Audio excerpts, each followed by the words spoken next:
But right now, she's getting ready to take on the most potent offensive team in the nation. Jada Coleman leading things off. Had a 2-run double yesterday in the 8-0 run rule win against UCF. So UCF wearing the all-white uniforms with barely visible numbers on their jerseys. Very excited about that.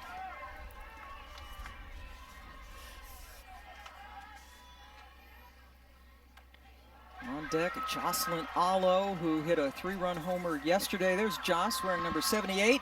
And unlike yesterday, the wind is blowing out. Yeah, yesterday the wind was blowing definitely in. Today the flags are stiff out to center field. So a ball up in the air is going to be aided by that wind. And I tell you what, Pam, Oklahoma does not need any more help for the long ball. You see the weather, it's going to be hot, getting up around 90 degrees. Oklahoma leading the country in batting average, runs, home runs, slugging percentage,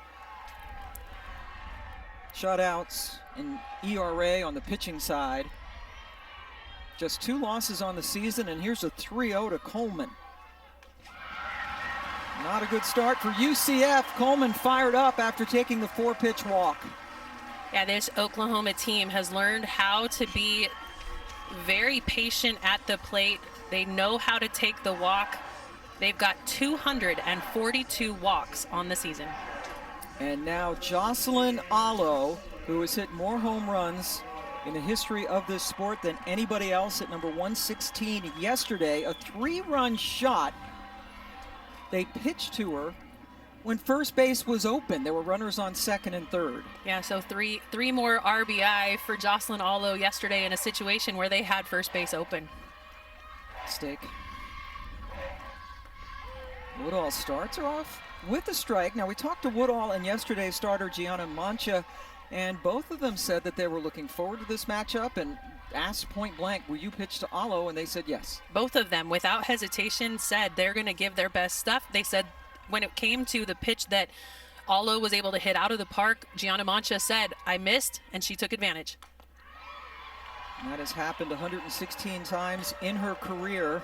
I don't know that they've all been misses, but she is able to elevate a ball anywhere in the zone and hit it out of the park. You don't need to help out Jocelyn Allo, but Mancha definitely delivered a cookie yesterday that she sent out of the park. Yeah, it didn't just leave the park. It was a blast. It almost hit the tennis courts over there.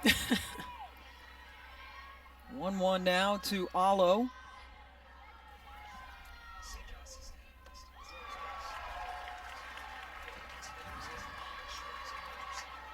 When it comes to throwing to Jocelyn Allo, there's no reason that you need to give her anything close.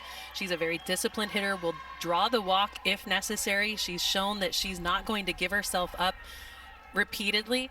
She's got 48 walks on the year alone.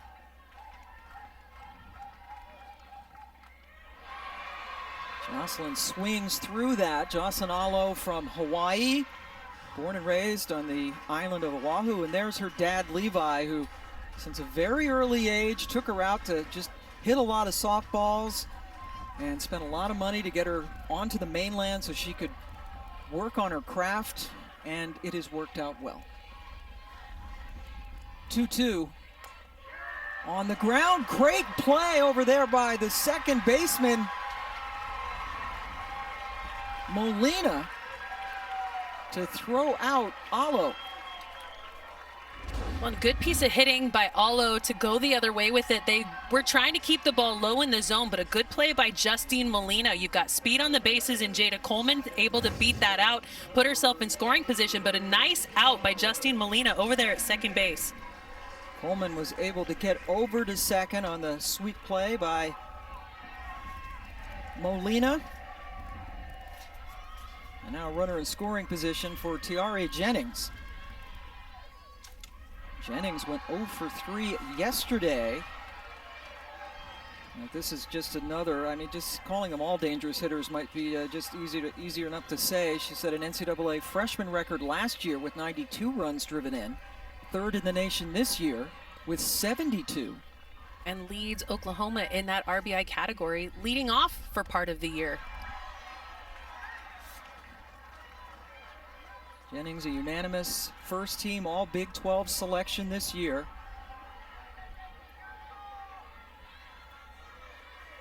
We also have the #2 RBI leader in this game, Jada Cody, who's playing third right now for UCF.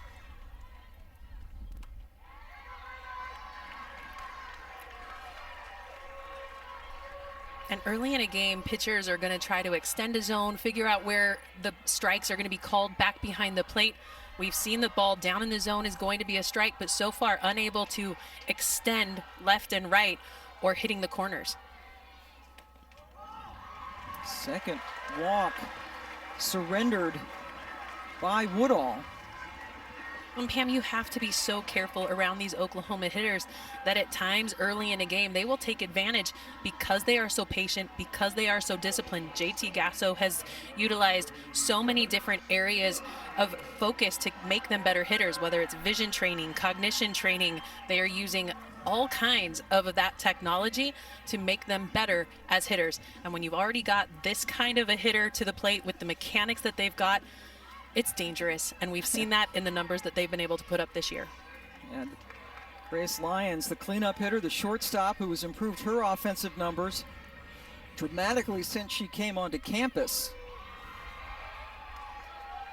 And Grace Lyons came into Oklahoma as a defensive specialist, was the Big 12 Defensive Player of the Year this year, came in as a great defender and has had to learn how to be a great hitter.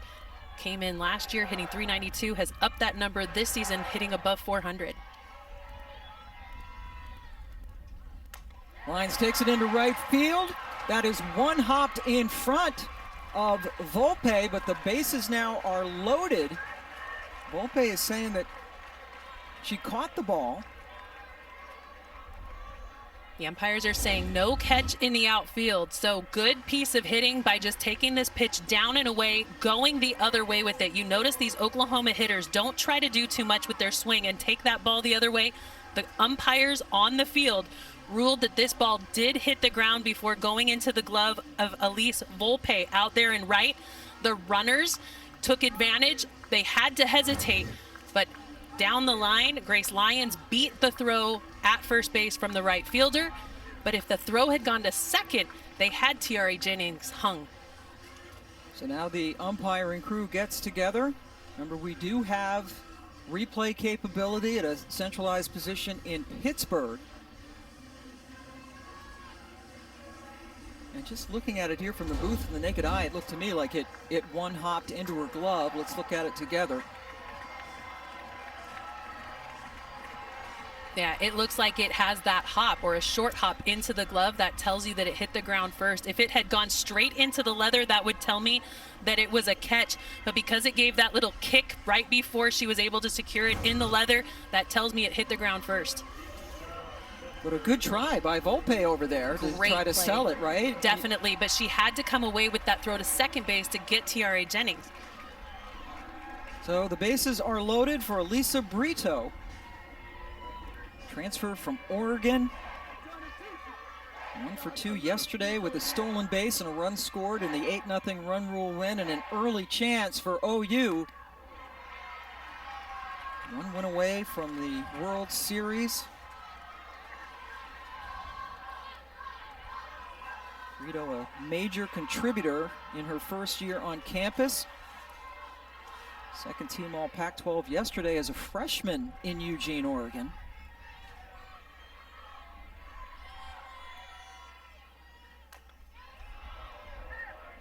And that is a foul ball called by the umpire, Terry Holt, at home.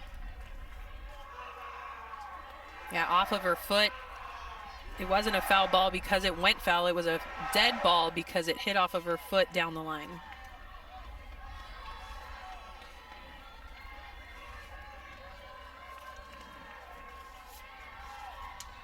And now the 1-1. Upstairs, Ashley Griffin doing the catching today. A couple of catchers. Cody caught yesterday for the starter Mancha. There's a good look at Ashley, who starts when Woodall is in the circle. Pitches are called by their head coach, Cindy Ball Malone. And there's a base hit. Oklahoma breaks on top. Everybody advances 60 feet. Alyssa Brito, nice job going down to get that ball. Actually, that one's a little bit elevated, knowing that the drop ball is what she's going to throw all day. That drop ball hung up there, and Brito got her hands all the way through that one, punches it through the 5-6 hole. A nice throw into Cody as the cut keeps it in front. So Oklahoma able to get on the board first, but because of the defense of UCF, keeps it at just one run. 43rd run driven in for Brito, and there's an early conference in the circle, and already UCF has a pitcher warming in the pen.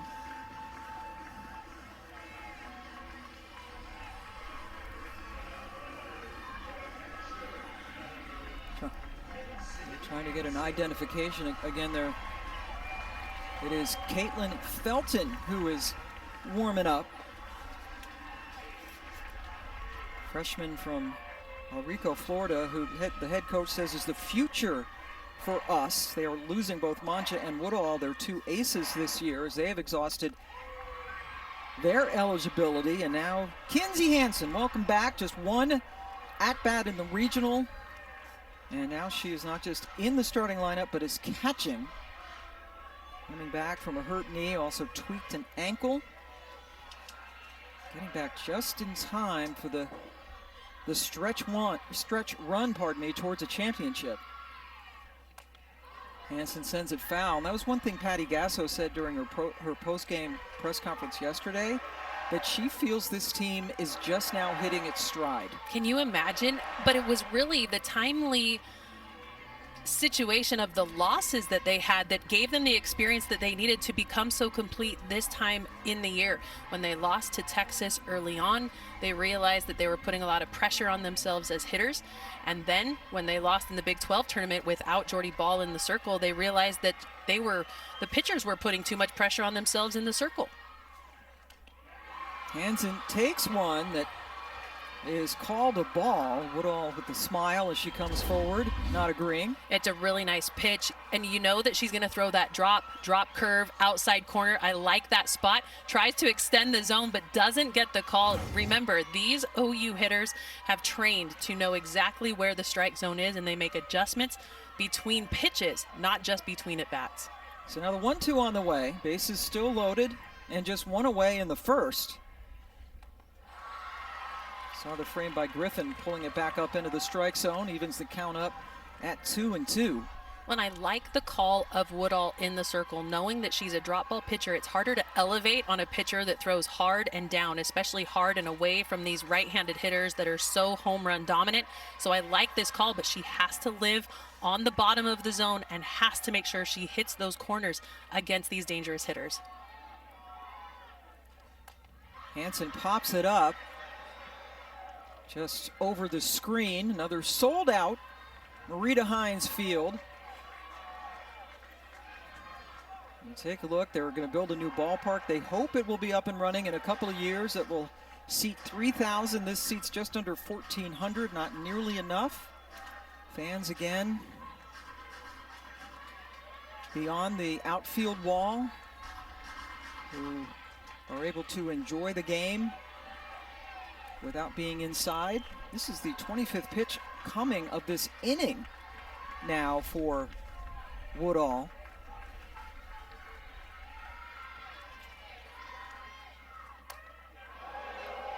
Holy cow, she got a hold of that one. But that's what you have to do as a pitcher. If you can locate that ball inside far enough, a good hitter can try to keep their hands inside, but more often than not, it's going to be a hard foul ball, just another strike.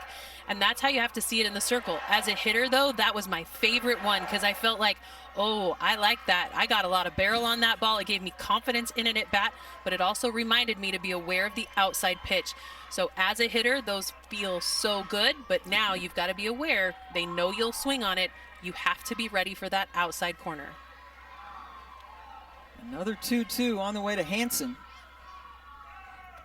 Taken inside to fill it up. Full count now. Taylon Snow waits on deck. And already a huge situation for the redshirt senior Woodall.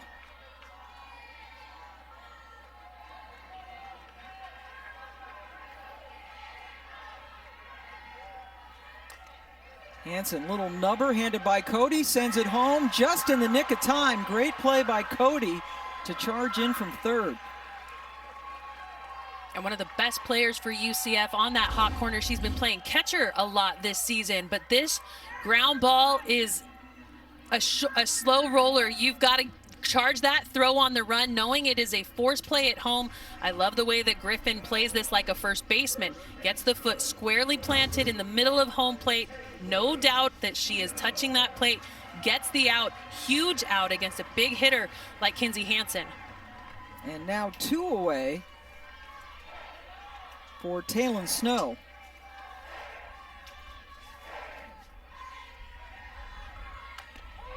Snow has struggled so far in the postseason, just 1 for 7. Did get a hit yesterday. That was her first hit of the postseason. Started out at Auburn before transferring over to OU.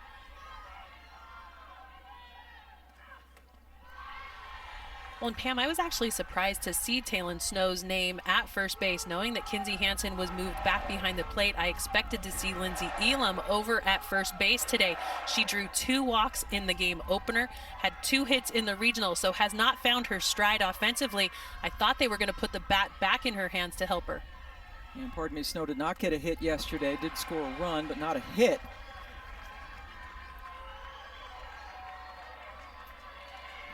Good numbers in the top 10 in the Big 12 and batting average. Oklahoma, the regular season champions again. 10th straight, but lost in the tournament to Oklahoma State in the final. Oklahoma State eliminated Clemson, so the Cowgirls are in the World Series.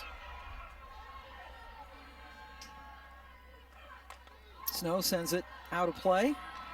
Yeah, great season for Clemson. Valerie Cagle, another great year for her in the circle and with the bat. But Clemson season comes to an end. They do not find their way to the Women's College World Series in just their 3rd season of play.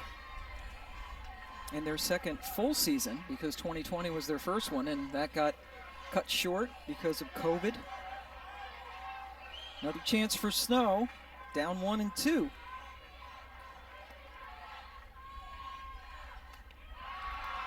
Off the plate. And while it's just the first inning, this is one of those statement moments for Taylon Snow to be able to put up a crooked number in the first inning, really set the tone as the visitor. The Sooners don't have the advantage of being in their own dugout. They're across the field in the first base dugout today. Another full count. Kayma Woodall has really had to work in this first inning, but so far just giving up 1 run. And look at that, in the first inning this season, Oklahoma is plus 103. Not too shabby. Yeah, that'll work. Just 2 losses on the season, Texas and Oklahoma State that we just mentioned. Snow in the left field, and an escape artist for Kayma Woodall. Grabbed by Bejarano. Oklahoma plates one, but leaves them loaded. Season at the Women's College World Series. And when it comes to Nicole May, she lives around the knees with a heavy drop ball. Will also use a curve and a rise for the strikeout. But when it comes to her, it's a change of speed and good movement that makes her hard to barrel up. Sophomore from Pleasanton, California.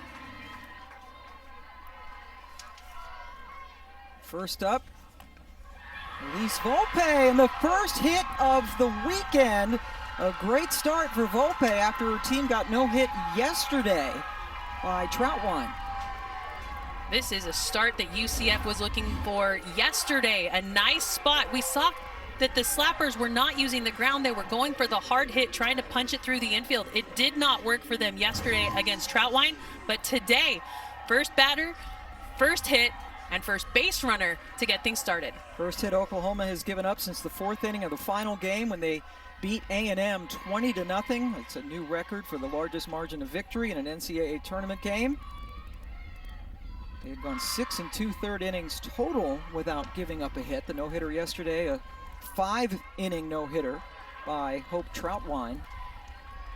Kennedy Searcy, the sophomore from Jacksonville, a unanimous pick as a first-team all-conference performer.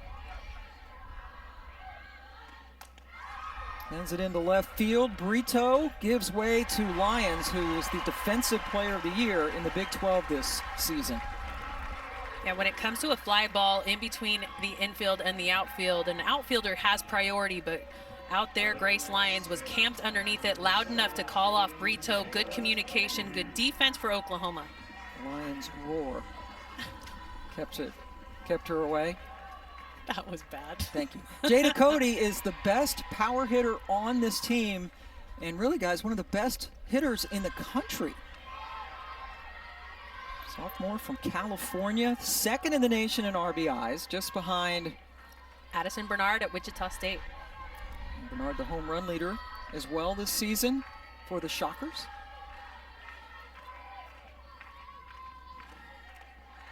Good stop behind the plate by Hansen. And the ball that skipped in from May.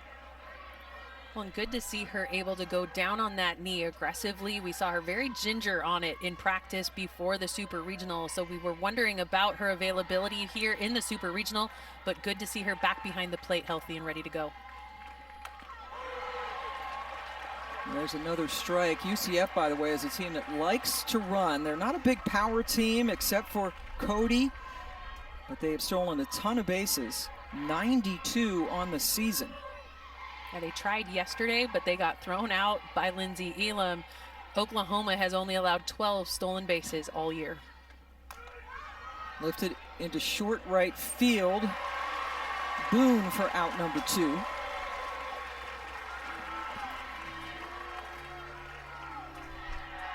Good job to neutralize Cody's power in that at bat by Nicole May. Here's the first baseman, Shannon Doherty. Yet another sophomore. A lot of youth on this team. The problem for them next year will be replacing Mancha and Woodall in the circle. They're 2 pitching aces. And right now trying to keep their season alive against Oklahoma. Hit number 2. Doherty takes the first pitch into left field. Well, and in the post-game press conference for Cindy Ball Malone, she talked about how her hitters, she was not happy with the adjustments they were making. They were not communicating well from player to player. They were not making adjustments from at bat to at bat. And when it came to Hope Troutwine in the circle, she was giving up mistakes, but UCF unable to capitalize on those moments. You're seeing a different UCF team today offensively. They're communicating as they're coming off the field, and the hitters are making adjustments against Nicole May. Both hits coming on first pitch swings. Catcher Ashley Griffin swings and misses. We had a look at Cindy Ball Malone, her staff for the AAC Staff of the Year, the American Conference Staff of the Year, as they won both the regular season and tournament titles, beating USF 11-0 in the championship game. That's an emphatic statement. Yeah, a run rule win in the conference tournament championship. That was an exclamation point. They won the regular season championship, then came away with that run rule win in the tournament championship. This UCF team wanted to head into the postseason with a lot of noise. Able to beat Michigan twice to win their first home regional ever. Another pop-up. Johns at third, squeezes it, a couple of singles, but they are both stranded. As May got 3 fly balls to get out of the inning. And just a terrific gesture by this Oklahoma team, and sending shockwaves throughout the entire nation again with another mass shooting. Kylie Sandejo was the coach who got in touch with Coach Gasso, who said that she could count on probably 3 fingers how many times she has responded to DMs, but that certainly touched her heart, and her student athletes we're all on board. Coach also has a heart, an emblem on her visor to help remember what happened there down in Texas. Jana John starting things off here in the second inning. For the Sooners, the defending champs, just able to plate 1 run in the first inning. Kama Woodall threw 34 pitches, but got out of a jam, left the bases loaded. And then UCF got a couple of hits in the bottom of the first after getting no hit yesterday. Confidence builder, Jen, to get a couple of hits there? No doubt. Not only a confidence boost for those to get out of that situation, but they got hits. They were able to come away with just one run in that first inning for the Sooners in a bases loaded situation with one out. I mean, that right there is a statement for this UCF squad. And Johns got hit, excuse me, to start off the second inning. So Woodall has put the leadoff runner on in both innings. Yeah, hit batters and free passes, definitely one of those things you don't want to do when you are facing Oklahoma. It's the 23rd hit by pitch for this pitching staff this season. And you see Johns, who has the most hit by pitches of any active player in D1, creeping up on 100. Janice started out at South Carolina before coming over to Oklahoma. This is her second season playing for the Sooners. Now the number 9 hitter, Riley Boone, steps into the box. 0 for 1 yesterday, did score a run, looks to put down a bunt. We do have a defensive replacement, just like yesterday, after just one inning. Elise Volpe not in right field anymore. They've gone with Denali Shawpacker. Thank you, I apologize. Shawpacker, who is playing in her last season, already has a job lined up to be a trainer, an athletic trainer at UCF next season. Boone got it down, but it died in the batter's box. Advance the runner. Yep, so the umpire is signaling that either there's an illegal pitch or out of the box call.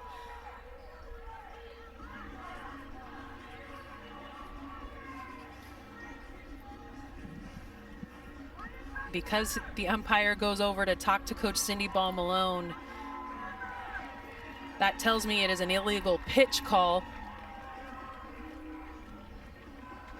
And what that will do is it will bring back Jada Coleman and put her in the box with a ball. Yeah, she is definitely out of the box, so it may not be an illegal pitch. It's probably a out of the box call on that. It was a fair ball. Batter's box is not foul territory. You take a direct line from the back of home plate and draw those lines out to first base. It was a fair ball, but she was definitely out of the box. Nice look by our camera crew to pull that up. It's the left foot that steps across the line and is out of the box. So take a look. Left foot out of the box. And as soon as you make contact with the ball, you are automatically out. It's a dead ball out. No, it's not a dead ball out. It is a play that can be taken either way by the defense. They can either take the result of the play or take the out call. In this situation, they're going to put Riley Boone back in the box.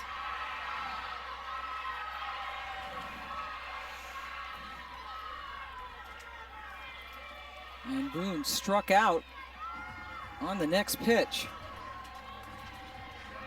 A lot going on there, Jenny. Yeah, a lot. There's a lot. Well, the thing that's hard now is you've got 4 umpires and all of them can throw the arm up to signal, and it's the same signal for everything, whether it's illegal pitch, out of the box, runner leaving early from a base. It's the exact same call. Obstruction is the same call. Yeah. So you have to decipher which umpire's saying it, what they're looking at, and in the moment what happened. Back to the top of the order, Jada Coleman walked and scored back in the first inning. 4-pitch walk given up by Woodall to start off the game for UCF. How about giving us a variation of the signals instead of just that one dead ball, hold out your fist horizontal? Yeah, it's left arm out with a fist is the call for all of those. Johns taking off. The throw is in time. It could have been a hit and run. Griffin nailed Johns. That could not have worked out better for UCF. It did look like a hit and run with Coleman needing to put the bat on the ball. She tried. It was so far outside. And as Jana Johns was trying to advance over to second base, not in time. Great tag. And now 2 outs in the inning. and nobody on base for Oklahoma. And that one hop, that really was a great grab over there by Macario as the shortstop covering. And you could tell Johns was kind of looking behind her saying, please, I hope you hit the ball, and she didn't.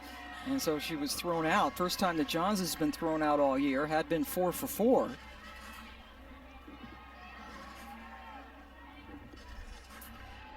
So nobody on base now for Coleman. Jocelyn Allo looming in the on-deck circle.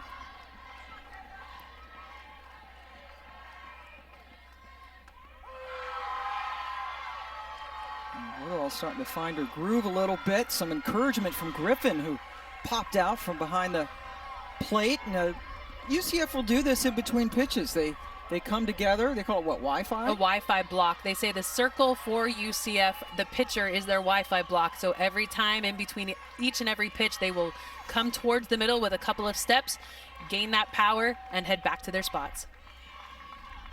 1-2, way outside for Coleman. And there's the walk in. They don't come all the way in. Remember, you only have so many conferences within a game, so they don't come all the way together to have it count as a conference, but the team will continually take those steps towards the middle, regroup, and then head back to their spots.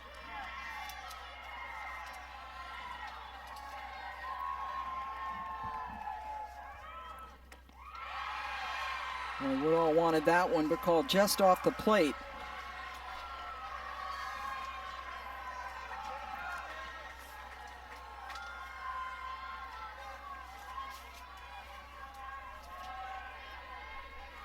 Kama Woodall after a shaky first inning, trying to get out of this unscathed after hitting Johns to start off the second.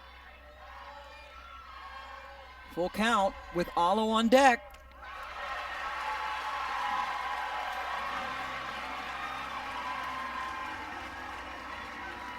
Second time Coleman has walked, and here comes the home run queen. Goddess, whatever. There's not enough words to talk about that. I mean, Jocelyn Allo is the hitter that all of us are in our dreams, and she's been put on the USA team to hit. I want to welcome those of you watching us now on ESPN who just saw Virginia Tech and Florida. You're watching Oklahoma and UCF. Pam Ward and Jenny Dalton-Hill joining you from Norman. Oklahoma scored 1 run in the first inning, but left the bases loaded. And now with 2 outs here in the top of the second, a walk to Jada Coleman. You joined us just in time, folks, because Jocelyn Allo's coming up, and this building is electric. Yeah, you just saw Lauren Chamberlain leading the crowd in the Boomer Sooner chant, and now everyone on their feet for the home run queen. Yep, it was Chamberlain's record that Allo has since shattered. 116 for her career, hit a 3-run bomb yesterday. Well, and we wondered yesterday, Pam, there were runners on second and third when Allo came up to bat. First base was open. When it comes to pitching to Jocelyn Allo with first base open, what's the mentality? They threw to her, 3-run bomb. Now you got second and third open. Put her on here. You're only down by a run. Wind is blowing out towards right field. Let's take a look at what she did yesterday. It was a huge shot, and it was a no-doubter. It was left thigh high in her wheelhouse, over the stands in left center field. A blast, a little souvenir for that girl as she sits out in home run alley out there beyond the fences. And now a 2-0. Right up the middle. Allo delivers with the base hit. And again, these UCF pitchers told us that they would be going after Allo. They'd be going after all these hitters on the best hitting team literally in the country. And Allo comes through with the 2-out single. Tiare Jennings now coming up. Well, and Pam, this game's getting chippy. I don't know if you're picking up on Jada Coleman right now, but when she drew the walk and she was staring down and talking to Woodall in the circle. On that base hit by Allo up the middle, Coleman is yelling at her team in the dugout. this game definitely has a lot of emotion riding on it as both of these teams playing to extend their season. Oklahoma won yesterday, 8-0, and a no-hitter, a run rule situation, so they're a win away from the World Series. UCF fighting to stay in and force a decisive Game 3 tomorrow. And Lauren Chamberlain's she's got one of the best seats in the house. She's right there behind home plate in the first row. Well, you say home run queen. Does that make her home run princess? Yes. I mean, that's where royalty sits. Or the queen mother, right? That's the one who used to be the queen. That's right. I like that. There's Lauren. Commissioner of a new professional league, the WPF, in which Jocelyn Allo was, surprise, the #1 pick. And she was also the #1 pick in Athletes Unlimited. So we talked to her, which one are you going to go with? She said, I'm not sure yet. Jennings takes a strike. He already walked in the first inning.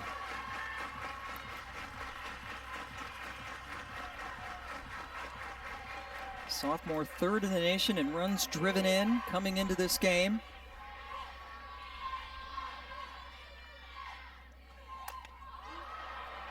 That's playable.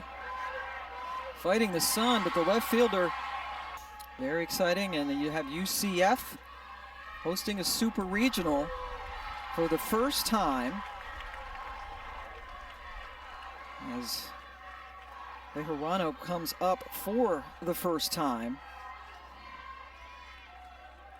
The last non-Power 5 team to host a regional, much less a super, was Louisiana and JMU doing that, both of them doing that in 2016. So Central Florida doing something that had not been done by a non-Power 5 school in 6 years and hosting that regional, and here they are in the super against the defending champions.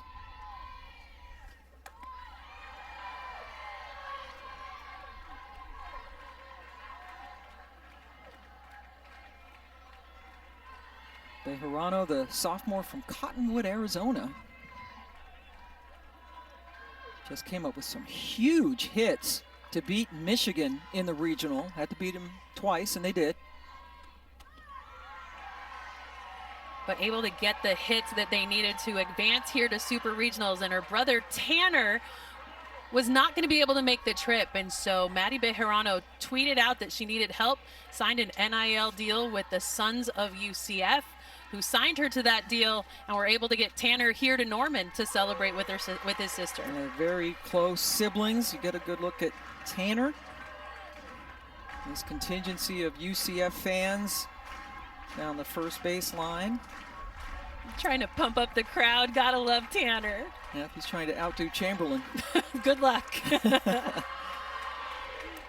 As the first 3-ball count given up by May, the comebacker handled, low throw picked up by Snow to get the first out of the second. Well, and what you saw in that play was a little bit of emotion coming out in May. She rushed that throw over there to first base to Taylon Snow.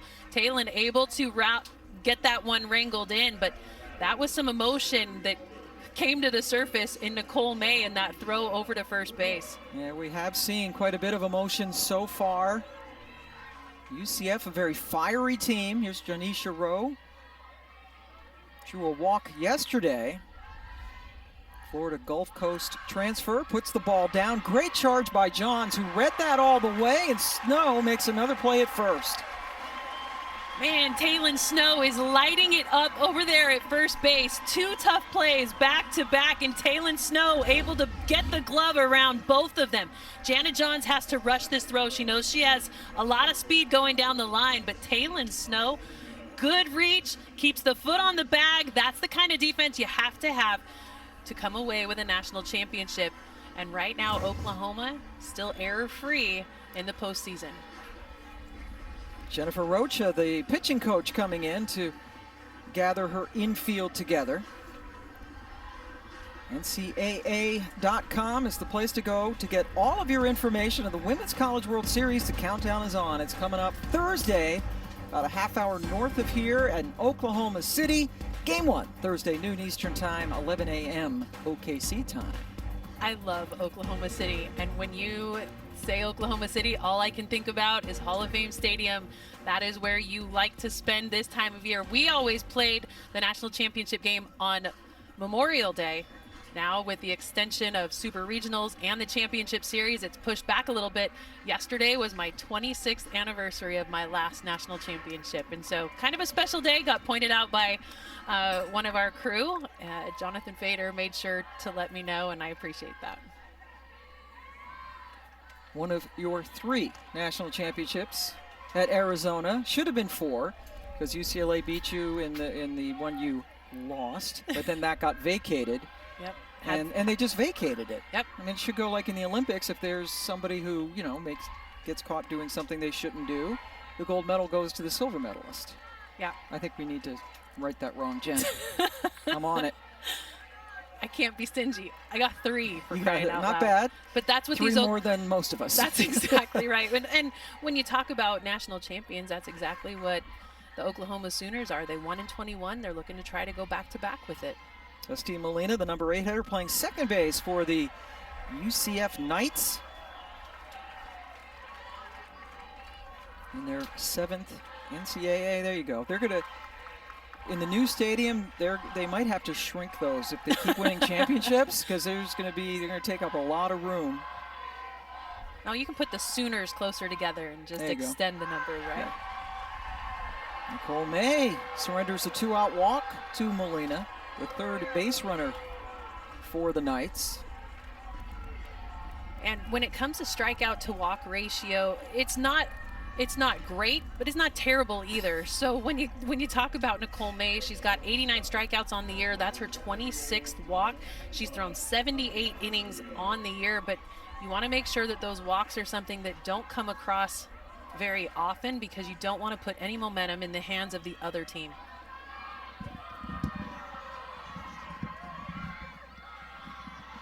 Kayla Macario trying to get something done. When you talk about the ratio, though, before that strike, May had thrown 22 pitches in this game. Half of them were balls. Yeah, well, and what did we see yesterday? Hope Troutwine threw more balls than she did strikes in a no-hitters. Until the 7th inning. Correct. Or the 5th inning, pardon me, the last inning. The last inning. And when it comes down to it, you have to make sure that you're filling the zone with strikes and not giving any momentum to the offense. Really nice pitch down in the zone, but that one's over the heart of the plate. That's a very hittable pitch. You got to be careful with these UCF hitters. It is the bottom of the lineup, but they're playing for their lives today. Macario was the American Conference Rookie of the Year.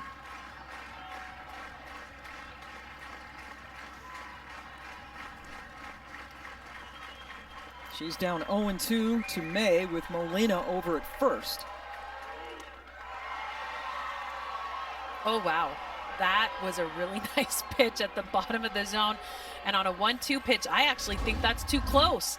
But when it comes to throwing a drop ball, that one is knee high. I think it nips the corner. Granted, we're a little offset, but that was a beautiful spot that we've seen called a strike already in this game. And it looked like home plate umpire Terry Holt was getting into his I'm going to ring her up position and then didn't do it. That was really close. That one was not. But that's why you throw a rise ball, to elevate a hitter's eyes. You don't need to throw it to be a strike. You don't need to throw it to get a swing and a miss. You just need to get a hitter's eyes out of the tunnel that they were so focused on previously. So that elevates a hitter's eyes, makes it hard to come back and attack that pitch down and under your hands. That is strike 3. Macario goes down looking. Molina stuck at first. And the first strikeout of the game for May. They're on the outfield wall as well. Lauren was gesticulating. Whatever she was saying, it was with passion. Well, I think you know this about most athletes, Pam.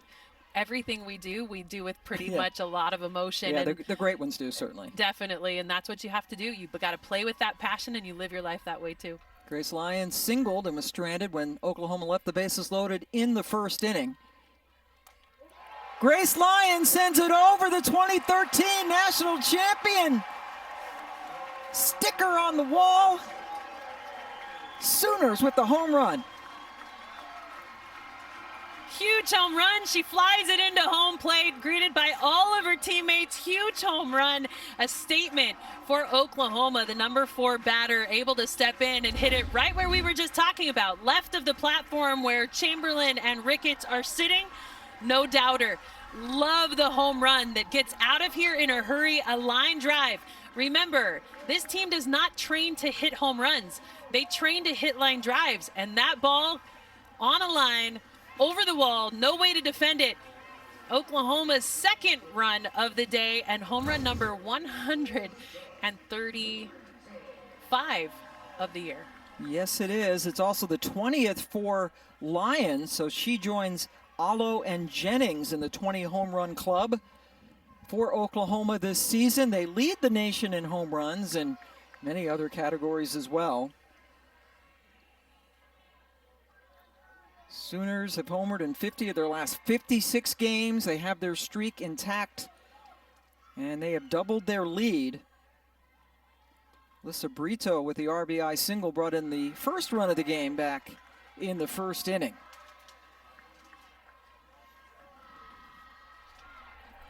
It's still staggering. Okay, 135 home runs, and they've given up 8 all year. All year. They have hit 10 home runs in the postseason. 10, Oklahoma 10, opponents 8 all year. Yeah, 55 games and just 8 home runs. Yeah. And this is just their 5th game of the postseason. There you see and they've only struck out, this is staggering, great graphic on the that you see right there. They've only struck out 3 more times than they've hit home runs this year. Well, and that number would have been pretty close to even had they not had those miscues. In this game, we had the strikeout of Riley Boone last inning. So, yeah, the numbers are staggering. And we say video game numbers. There's not another way to say how good this Oklahoma offense is. Brito up the middle. Macario, nice, and a good stretch. Doherty playing a little nifty first base to get the out. And you always need that first baseman that has flexibility, some height, and the ability to stay on the bag to make that catch. Good play by Doherty to rein in a throw that was a little wide by Macario over there at short. But they get the first out of the inning. Come on, Jen. I don't know how to say they're good any other way. Phenomenal, amazing, fantastic. They've only given up 47 runs all year. I think only 36 of them are earned. Yes, that's a true fact. So not only these ridiculous offensive numbers as Hansen steps in, but their pitchers have a .80 earned run average for the entire season. Okay, here's another one. 510 runs on the year that they've scored, only given up 47 as a team. Molina skips it, not in time. Hansen on base for the second time today, gets her first hit, and it's good to see her moving well. Yeah, I'm excited to see a healthy Kinsey Hansen take over. That is her first hit in the postseason. She had a sac fly yesterday, did not have a hit in her pinch hit opportunity in the regionals, and she pushes this one into the ground, legs it out. It's misplayed at first base, and that's a tough play for a second baseman, Molina, who had to go up the middle to get the ball and then try to turn around and make the hard throw over to first base. Because of Hansen's knee issues, we'll see a pinch runner over at first. It is Hannah Kaur, the freshman outfielder.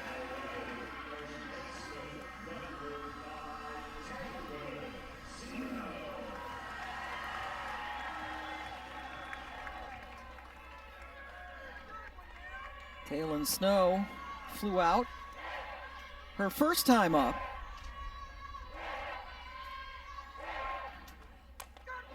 First pitch swinging, playable for Rowe in center, 2 away. Yeah, Taylon Snow not known for her home runs. She does have 3 on the season, but is more of that gap-to-gap hitter for Oklahoma. That one left too high in the air, an easy play out there in the outfield. Now with 2 away, Jana Johns tries to do some more damage.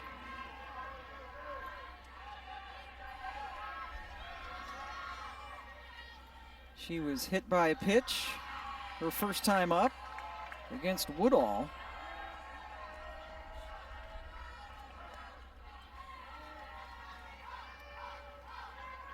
John's an excellent student athlete, 4.0. Jenny Dalton like all A's. Right. Now taking off, throw down, goes into center field. Good backup there, right, by Molina to actually keep it from going onto the grass. You're exactly right, Pam, and I love the response by Molina as she gets that short hop. She comes right up to try to tag out Core, knowing that if she knew the ball got by, she might get up and try to advance. So a great job defensively to not just back up, but go for the second play in case there was a little bit of aggression on the base pass. You've seen a couple of nice plays by Molina over there at second, and you see Core now starting in the sprinter stance. Now she's back down. And head coach Cindy Ball Malone said she loves second baseman. Yeah, she says she recruits second baseman. When I giggled and said, oh, a second baseman is a shortstop with brains, she said, you're kind of right, because they have to have the aggression, but they have to have touch. They have to be more well-rounded than a typical shortstop. Shortstop can be very aggressive moving forward, throwing across the diamond, but at second base, you have to have a lot more touch and awareness of what's coming in the box, because your responsibilities to cover on a slapper very different than they are at the shortstop position. And you would know, as a converted shortstop who played second at Arizona. It took me an entire season to figure out how to read a hitter's hands and play that correctly, moving from the left side of the field over to the right side of the field. 3-1 pitch. Johns lets it go. Fourth walk surrendered by Woodall. Now runner in scoring position for Riley Boone, who struck out her first time up.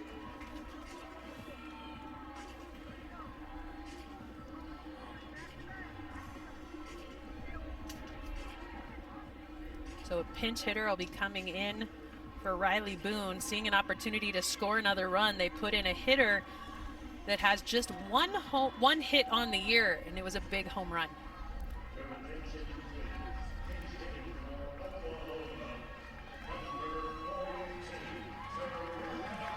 Taraya Coleman coming in to pinch hit for Boone, who did strike out.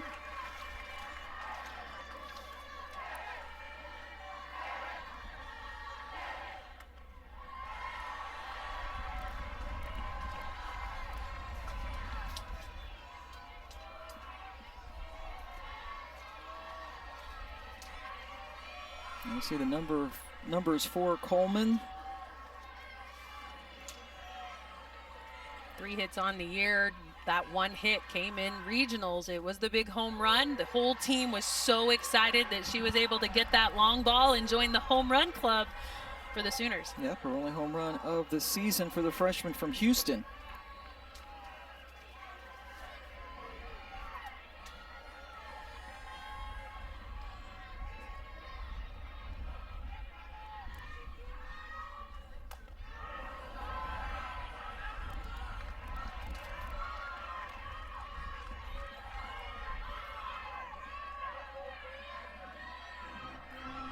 Coleman now down 1-2.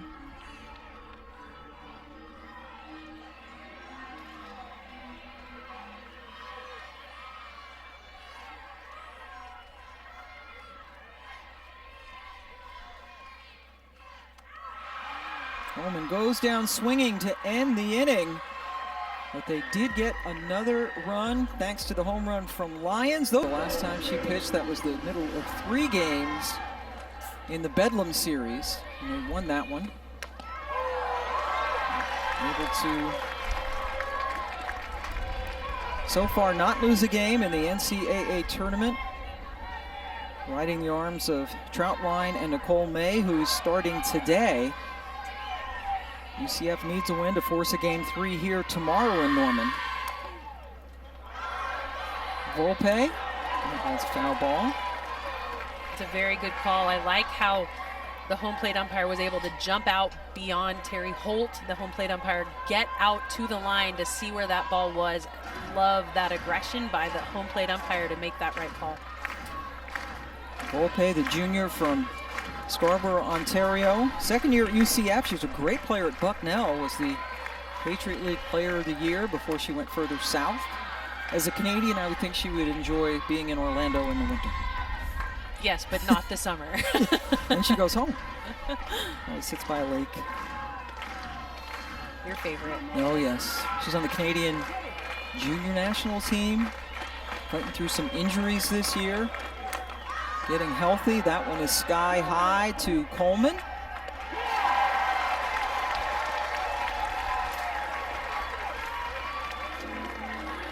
But props to Volpe to get the leadoff hit to start the game. It set the tone in this one. Yesterday, UCF unable to get anything going against Oklahoma pitching. Hope Troutwine threw that complete game no-hitter. She was a hit by batter and walk away from a perfect game. Gave it up with those free passes, and UCF did not make great adjustments. Volpe started with a very different attitude for UCF. Yeah, got no hit yesterday. Denali Shawpacher batting for the first time. Came in as a defensive replacement, now in the number 2 slot hitting for Searcy. Senior from Bradenton. One of the captains this year, who is seeing her collegiate career come to a close this season. Well, Pam, I don't know that you can explain the emotion that sits behind knowing that this could be your last game and the kind of pressure it puts on you as you see the game wind down. So they're sitting in the bottom of the 3rd inning. They know they've got, just a couple more innings to be able to push a game 3 in this situation. And those emotions, you have to try to find a way to push those down and play loose and free, even though you know this may be the last time you take the field as a softball player.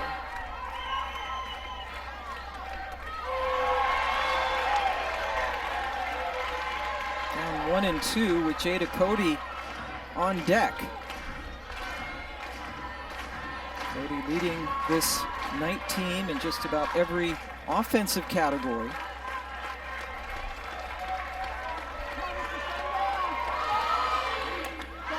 She hold up? Yeah, definitely. You want to make sure that you keep that barrel from breaking the plane of the plate. It stayed on her shoulder. It came off a bit, but it definitely did not break the plane of the plate. And that pitch up in the zone actually almost hit the bat, which would have given her a strike because of a foul ball had it been able to nip. That's the hard part about a pitch up in the zone. A lot of times you do foul it off just accidentally.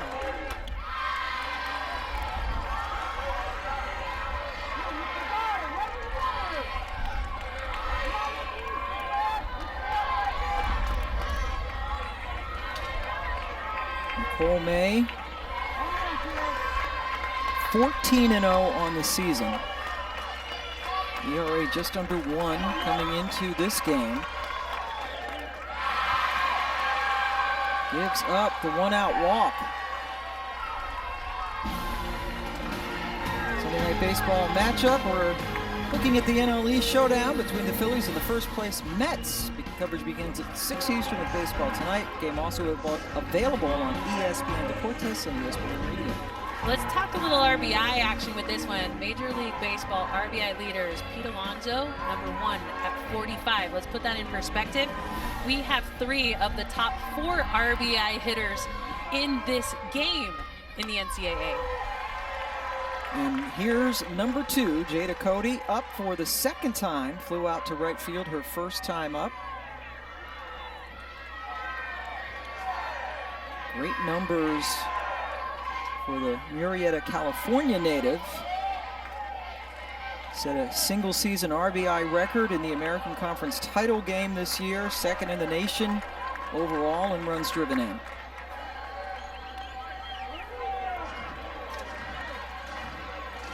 Jada Cody has been such an important part of the run production for UCF.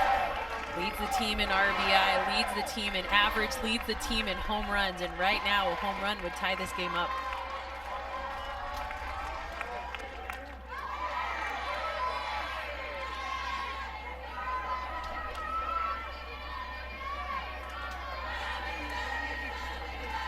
Cody set that RBI record with a 3-run home run in the conference title game. So doing that with style when they shut out and run ruled USF, their arch rival. Down 0-2 though to May right now. That's travels a good long way, but is well foul. In the home run village, alive and full of fans out there. Nice touch for Oklahoma to do that, allowing fans who can't get into this way too small ballpark. They have a big screen out there. They can feel the energy. They can keep track of what's going on and track down some home run balls as well. Yeah, the new stadium, Loves Field, will hold 3,000 seats. I still don't think that's enough. Throw down by Hansen. Shawpacker wandered a little bit too far, but was able to get back.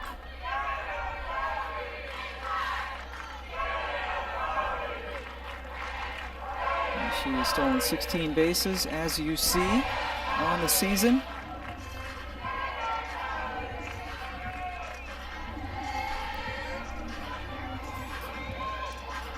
Hansen out to talk to Nicole May.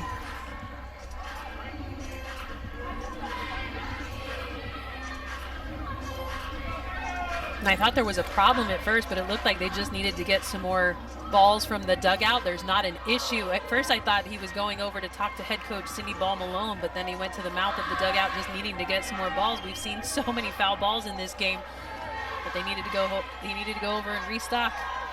Terry Hope, the home plate umpire. 1-2 with Shawpacker over at first base. Very hot day right now. 87 degrees in Norman.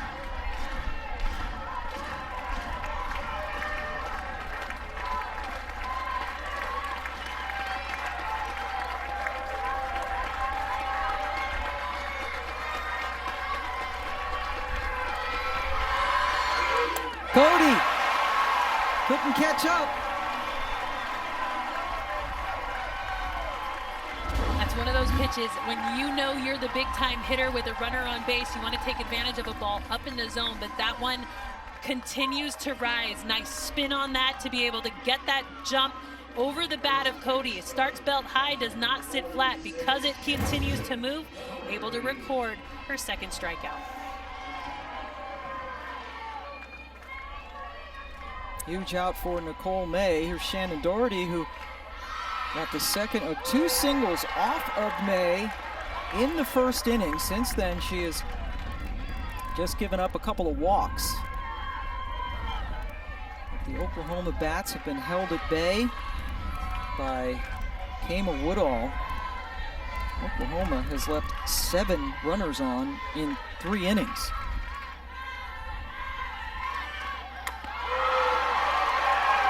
Back-to-back changeups. That's just nasty. It's not fair when you have an off-speed.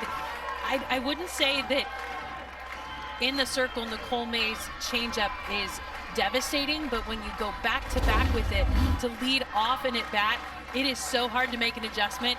Beautiful pitch. Now don't expect to see that 3 times in a row. That takes guts. But she does it. Back-to-back-to-back changeups, and you saw the smile on her face knowing that that's not a typical pitch call, but I like it. Going to Shannon Doherty, who's the backup to Cody, who has to try to protect her. She's got 7 home runs on the year, has some power. So you got to be careful around Doherty.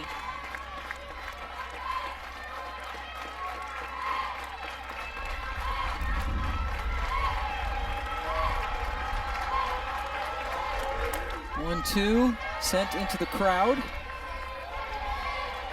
Nice catch by a fan over there.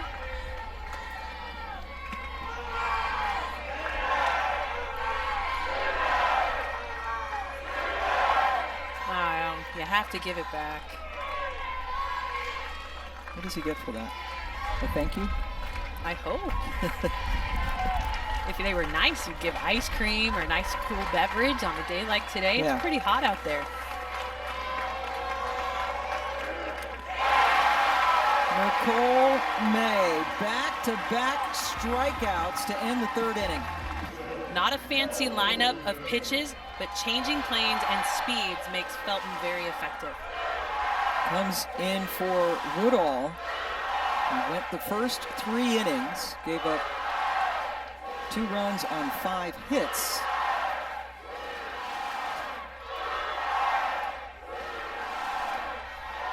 Jada Coleman, a couple of hits yesterday, and these fans are getting restless. They're not used to just 2 runs being on the board in the 4th inning.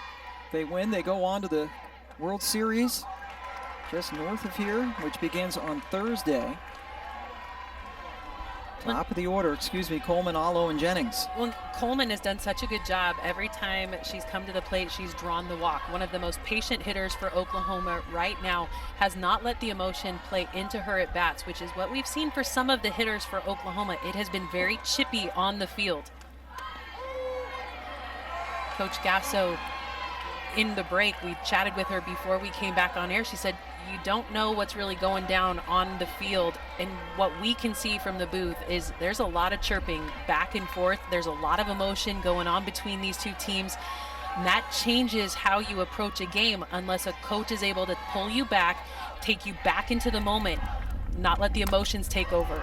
Coleman sends that into left field. Chase down Bejarano for the first out of the 4th inning, and now Caitlin Felton gets to face Jocelyn Allo, who is in an RBI chase. These are career numbers, a lot of Wildcats, and the wildest Wildcat is number 1. She's not far away, and while I will cheer her, I will also let a tear fall if that happens in the next couple of games, because we know how good she is, and if I have to give that record up to anybody, I will 100% pass the crown. How many crowns can she have? All of them. Allo sends that in to foul territory, but she would have to have a whole bunch of them to catch you, because she's still, what, 19 away from tying?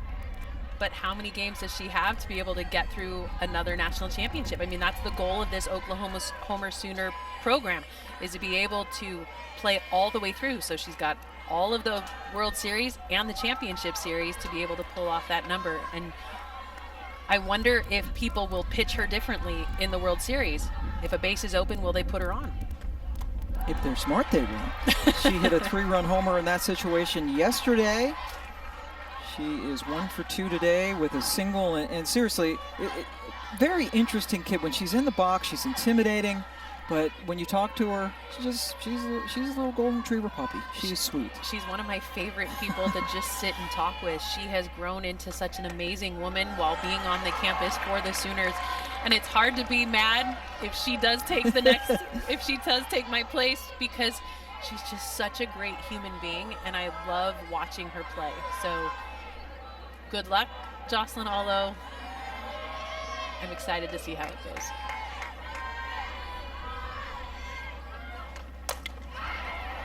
On the ground to Cody, who bobbled it, recovered, not in time.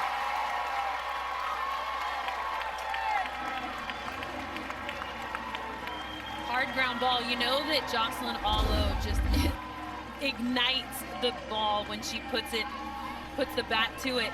It's a hard ground ball right at Cody, but she misplays it first with the glove, and then the throw is a little bit wild. It will be recorded as an error. Allo beats it out, but it is an error because of that misplay by Cody. You see Doherty had it pop out of her glove, but I think Allo had beaten it cleanly anyway. Allo staying in to run. Here's Tiare Jennings,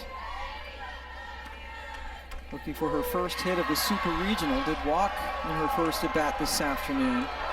But this is a kid who might be chasing a little Jenny Dalton-Hill RBI record. I tell you what, when she has a freshman year that puts up 92 RBI from the very beginning, I'm like, oh, that kid's on my radar, because she was able to push around so many runs.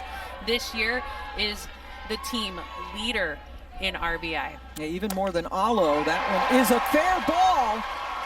Allo grounds and will get into third. Well, she will be held up on the Jennings double. These two players back to back, I do not know that there has been a more potent duo in the last decade. To see the kind of power that these two bring to the plate back to back, down the line, it's like it has eyes all the way into the corner. If Allo had any more speed, Jennings would have been able to get another RBI in that at bat and score from first base. But Allo held up at third, a nice, easy stand-up double for Tiare Jennings. And here's Grace Lyons. Last time she was up, she hit her 10th home run of the season. First base is open. Brito on the on-deck circle. Oklahoma in this game 2 for 6 with runners in scoring position, but now 0 for their last 4. They have left 7 on in 3 innings. This is a team that typically does not leave a lot of runners on. There's a ball left, neat, thigh high. It was a line drive that got out of here quickly. But one thing I love about Oklahoma's swings is they are very efficient. Not a lot of wasted movement. They use the leg kick to get on time with that stride. And then it's just short and quick to the ball. Very powerful swings. I said 10th home run, double that. It was her 20th home run of the season, the 3rd member of the 20 home run club for Oklahoma this season. With Allo and Jennings, both of whom are on base now for Lions.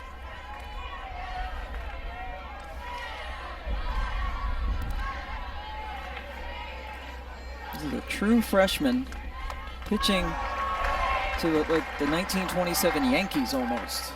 It's that kind of a lineup. Maybe better. I don't know that you can find a better combined group right here. They have these 5, just these 5 hitters for Oklahoma are better, have hit more home runs than almost 300 teams. Including UCF, the team that they are playing.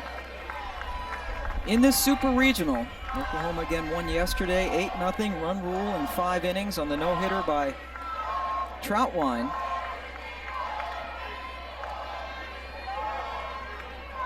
UCF in its first ever Super Regional.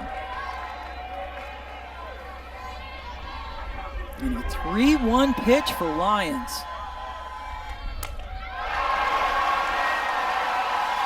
Goodbye. Grace Lyons with the 3-run shot.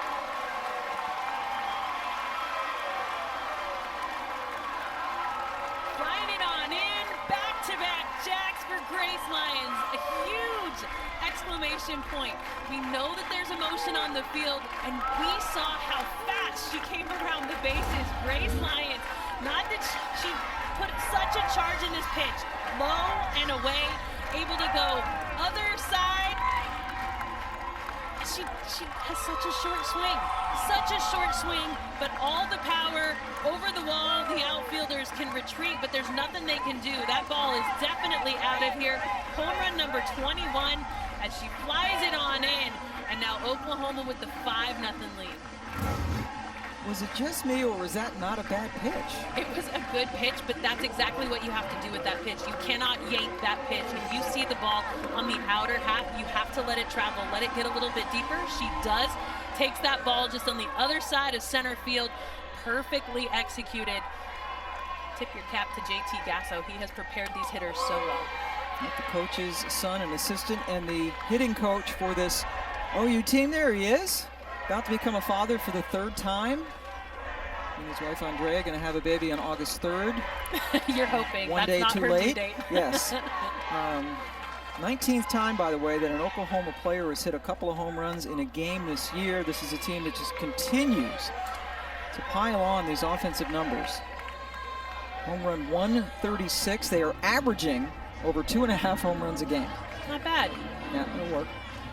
And rarely are they solo shots. I mean, typically you're seeing it done with runners on base. That's the thing that's so crazy is they execute when there's people on base. They rarely leave runners on base, and that was the difference between this inning and prior innings. They've left a lot of Sooners on base. 3 in the first, 2 in the second, 2 in the third, but Grace Lyons erased that with her 3-run homer. Brito, second out of the inning.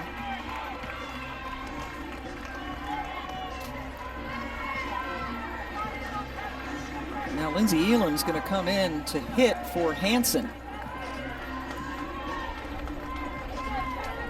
Elam has been doing the lion's share of the catching with Hansen out, but Hansen did start at catcher today. Well, Pam, what this tells me is Lindsay Elam will also enter the game to catch because Kinsey Hansen was run for last inning after she got that ground ball hit. She's now coming out of the game again for Elam to come in, so I would expect to see Elam, who is hitting now, enter back behind the plate to do the catching duties next inning, or at the bottom of the inning. So probably just trying to be careful with Hansen coming back from the knee and ankle injuries. Elam thrown out in the first pitch by Cody, but Grace Lyons, 2 home runs today. Where the wind comes whipping through the plains. Is that the lyric? Yeah. Okay. And sweeping, darn it. To brush up on my musicals. And as you predicted, Jennifer, Elam's back there behind the plate. Yeah, and she's been doing the catching duties in the postseason, knowing that Kinsey Hansen was nursing that sore knee and the bum ankle. Not a surprise to see her back behind the plate. Elam is a player that head coach Patty Gasso is going to miss dearly next year. Talks about what a great leader she has been for this team. And now the counterpart, Ashley Griffin, the catcher for UCF, starting things off here in the 4th.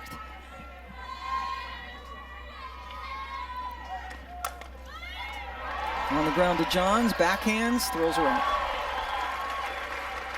Yeah, when you get those sharply hit ground balls at you at the corner, it's easy to give a little shuffle. The thing I love about that play is that she did take her time on the throw. No need to rush it.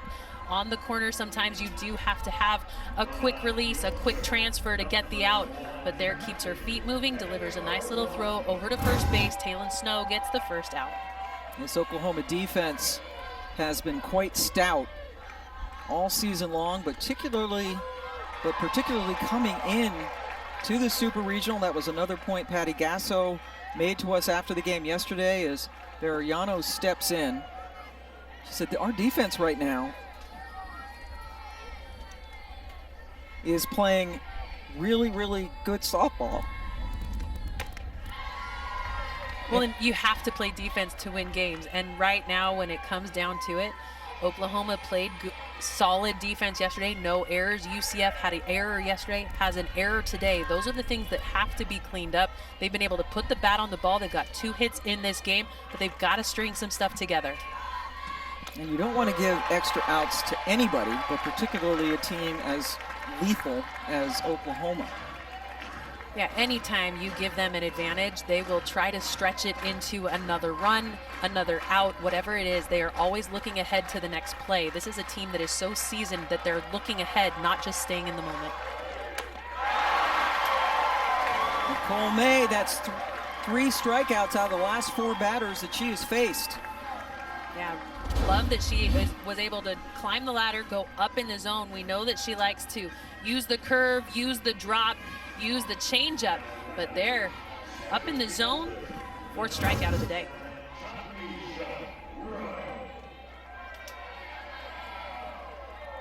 Nicole May trying to nail down this victory. Here's Janisha Rowe, who grounded out her first time up. First year at UCF, for a great freshman year at Florida Gulf Coast.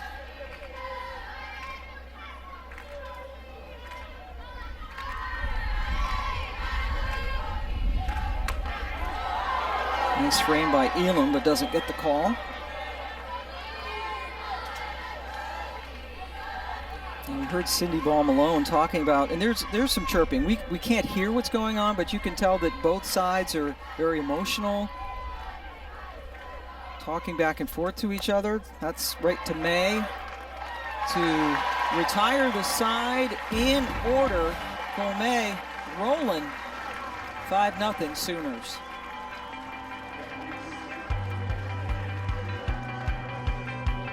May maybe in 2024. That's when they're hoping to open the brand new field. It's going to be right across from the basketball arena.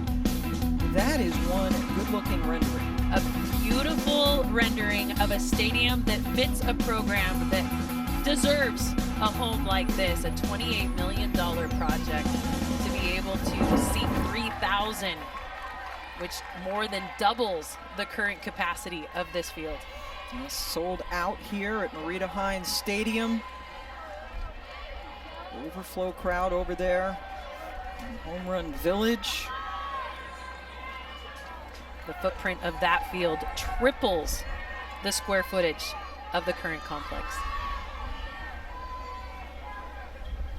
Oklahoma nursing this 5-0 lead. Snow thrown out by the pitcher Felton. Doherty doing a nice job to bring the ball in, keep her foot on the bag.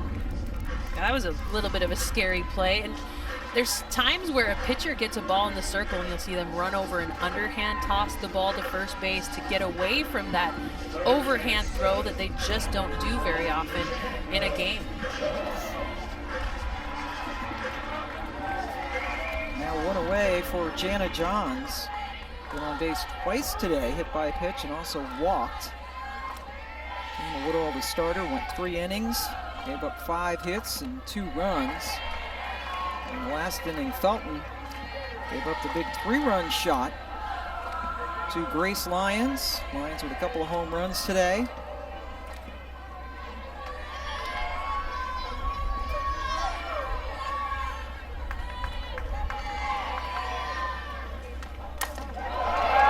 John sends it into center field and gone. The 3rd home run of the game for the Sooners.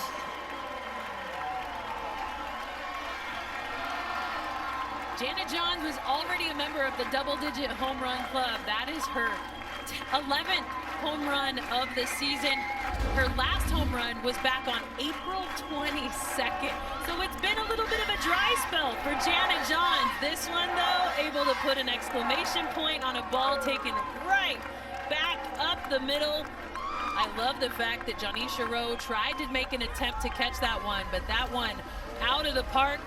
Home run number 137 for the Sooners. Building on their national lead in that department.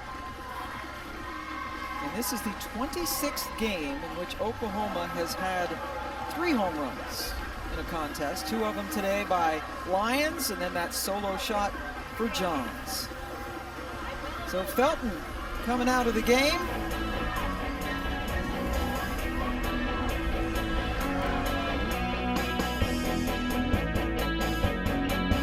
If what's coming between you and a new grill are the words, "some assembly required," come to Ace. Because Ace now offers free assembly, delivery, and fuel. So get a Traeger wood pellet grill, a Weber gas grill, or a Big Green Egg charcoal grill. You won't find these premium brands and service at a warehouse store, only at your neighborhood Ace. Around the block, what you need in stock, with people who know their grills. Right now, get free assembly, delivery, and fuel on your new grill. Ace is the place with the helpful hardware, folks. Everyone knows to get wireless savings, you need to be on a family plan. Oh. With Visible, I get unlimited data for as low as $25 a month. No family needed. I guess I spoke too soon. Visible. Single line unlimited data as low as $25 a month. Bogey's on your 6th limo. They need customized car insurance from Liberty Mutual, so they only pay for what they need.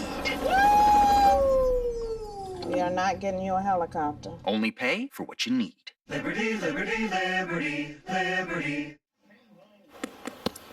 Welcome back to the NCAA Softball Championship presented by Capital One. Another pitching change here in Norman. The starter, Kama Woodall, who pitched the first 3 innings, is back in. Yeah, because of the re-entry rule, she's able to come back in and pitch. The redshirt senior, the transfer that came over from ECU, started her career at NC State. But gonna try to come back in and get a little bit more velocity. Caitlin Felton lifted from the game, giving up a couple of home runs, including to Johns, who was the last batter that she faced. Felton is the true freshman who is considered to be the future of the program, but a little baptism under fire against the best offensive team in the country.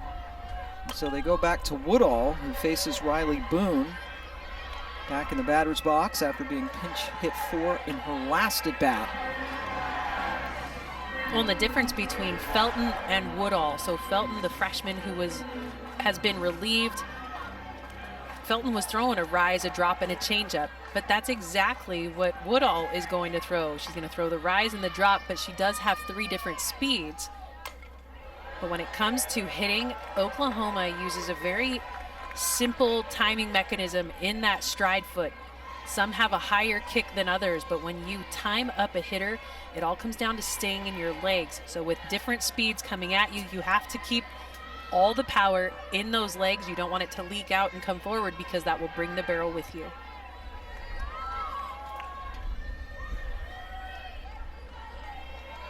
Oh-2 on the way to Boone. Good chase, but unable to get to it. And Mancha in the circle. Woodall in the circle is very, very competitive. You mentioned she's at her third school, about to go to her 4th school because she got a scholarship to go to Baylor Law. Yeah, she's excited to start law school, step in there and begin the path to her career.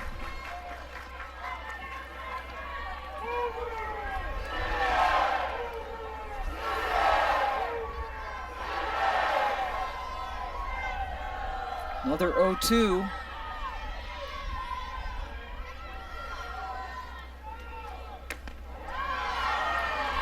Called a strike, and there you see that part of just that competitiveness of Woodall did not agree with the call and kind of stalked in a little bit with a smile on her face when she didn't get the strike call. Well, she's the most animated on the pitching staff. She's the one that shows her emotion, wears her emotions on her sleeve. Very, very emotional pitcher.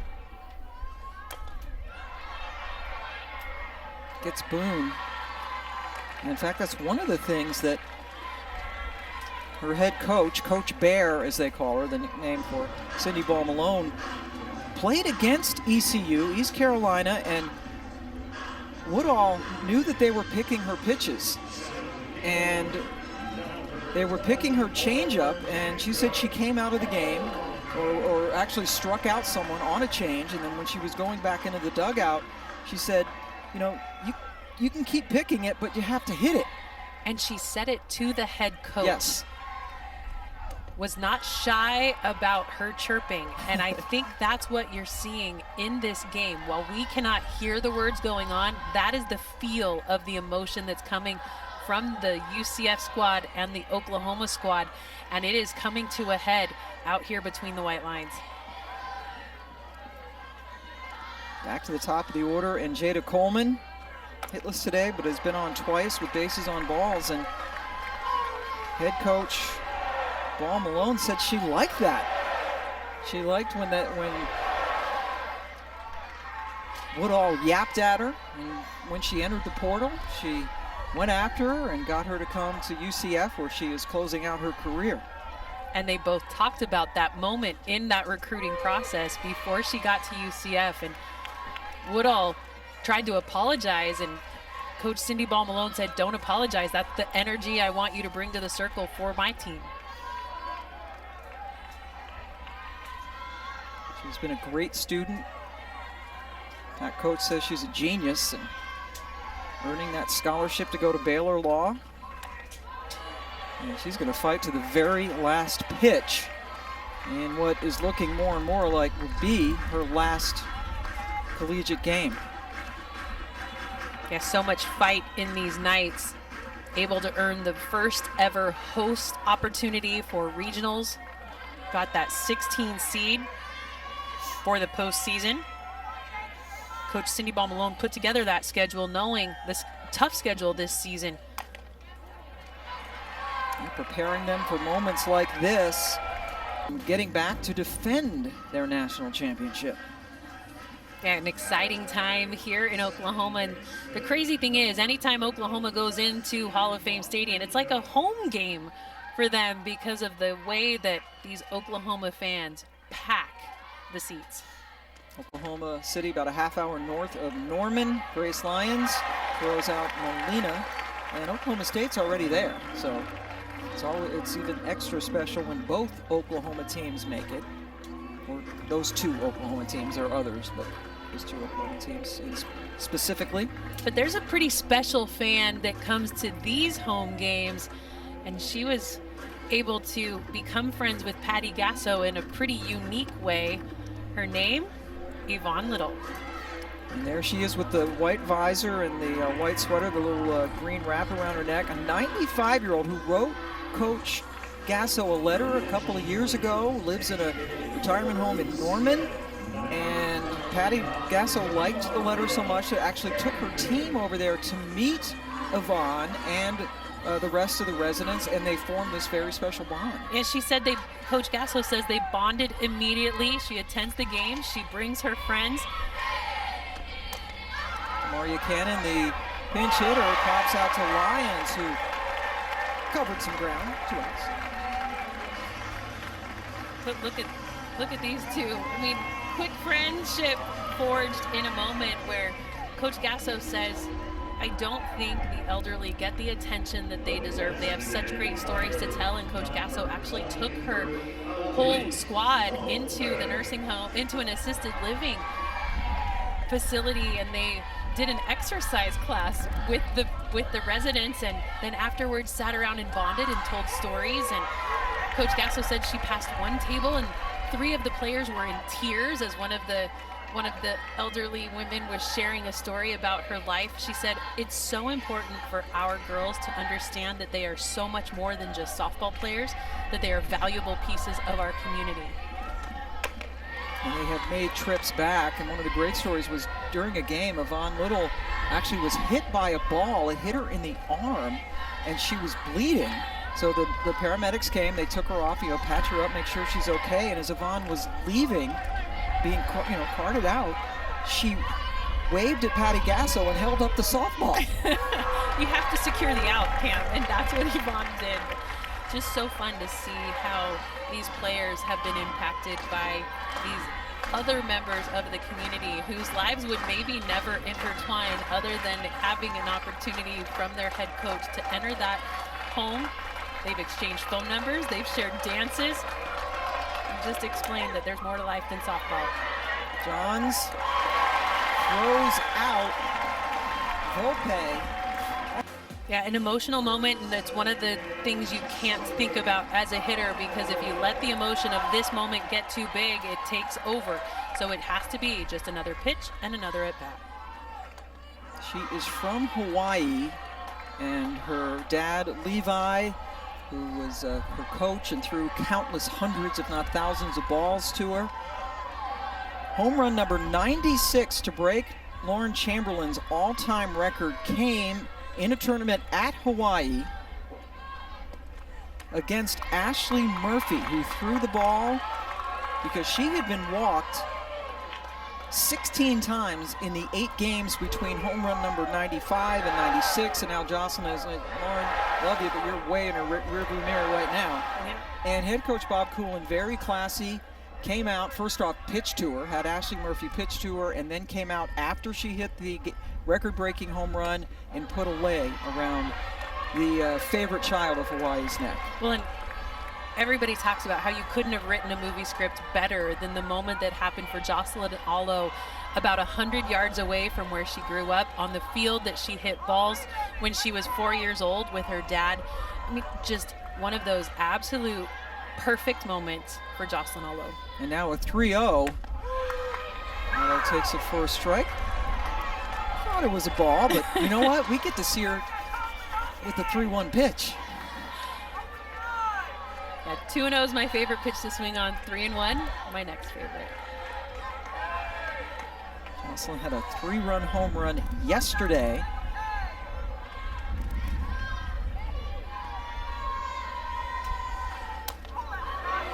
And a full count to Alo. He's also the #1 overall pick in the new WPF, in which Lauren Chamberlain is the commissioner. Well, she's got some thinking to do. She has some decisions.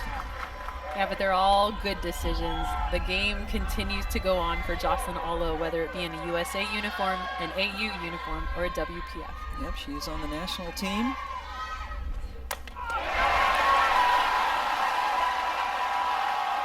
The perfect ending for Jocelyn Alo.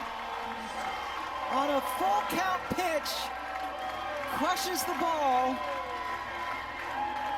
and it leaves the yard.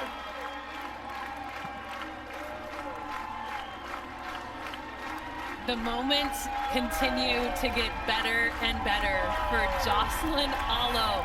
Huge swing, another big home run, and what is most likely her last at-bat at Marina Hines Field.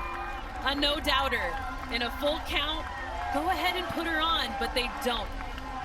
Woodall delivers a strike, and Alo, in pure fashion, delivers a no-doubter over the left field wall. Levi, good job. Developing not only the greatest home run hitter ever, but a great kid. I'm so glad they pitched to her.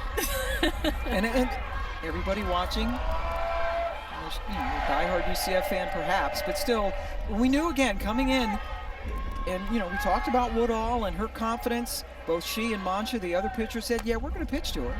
And they've given up 2 home runs to her. And there's Alo in the dugout. 4 home runs in the last 5 games. And it's now 7-0 OU.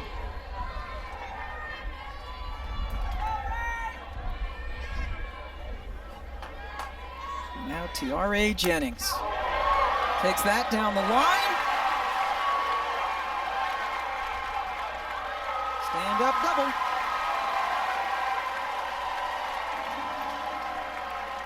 Time for today's Capital One rewarding performance. Although that was a nice home run, but Grace Lyons has 2 today. Yeah, she went back-to-back with the long ball. 2 dingers in this game. She's the rewarding performance of the day.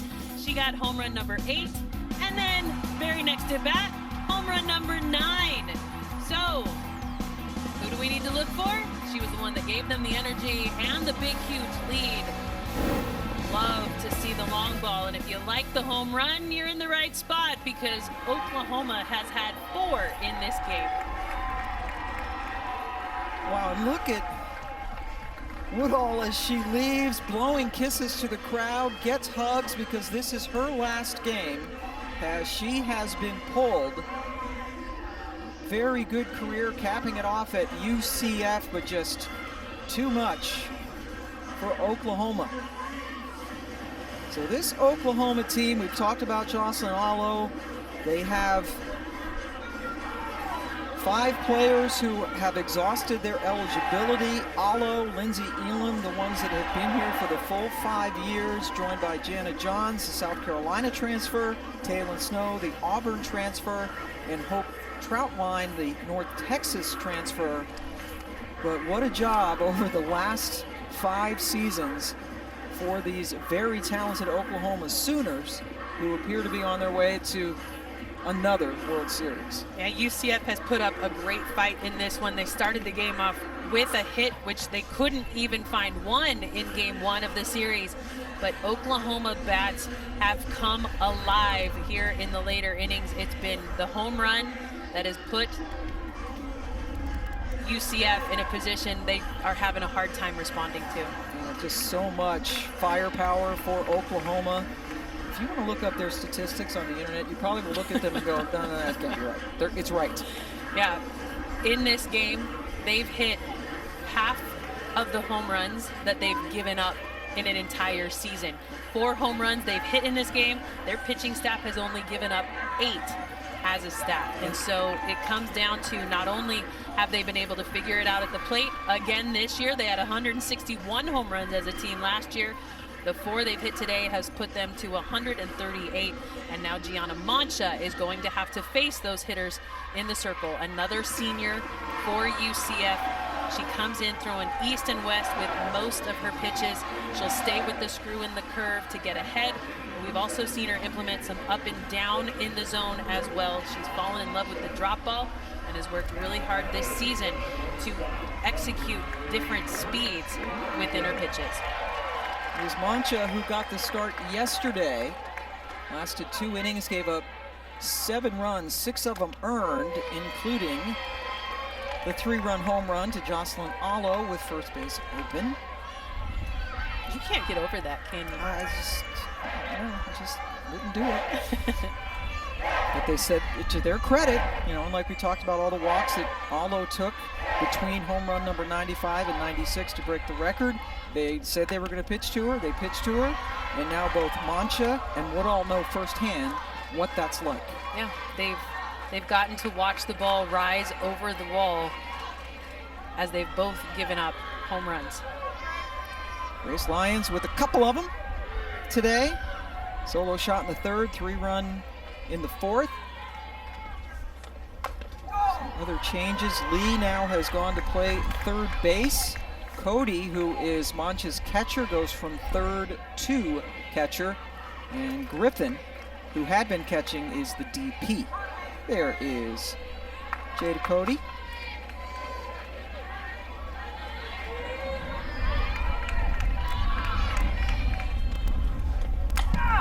Jennings over at second. She doubled after Allo's monstrous home run to start this 6th inning.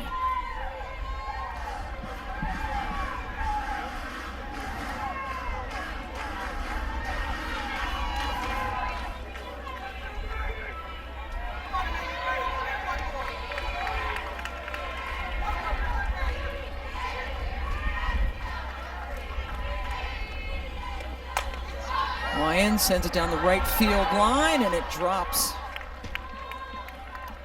Now that area over there behind first base is kind of the Bermuda Triangle. If you can get a ball over there, it's hard for all 3 of those defenders to converge on that spot and come away with the catch. But I love the angle taken by Molina to get over there.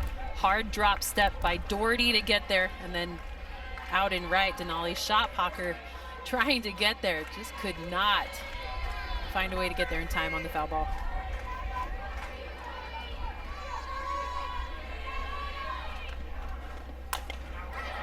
Tapped. Mancha, good play to throw out Lyons for the first out of the inning, but Jennings advances over to 3rd. And remember, if Jennings is able to score, it would put UCF in a run rule situation, which would end this game 1 inning early. Grace Green coming in to bat for Brito.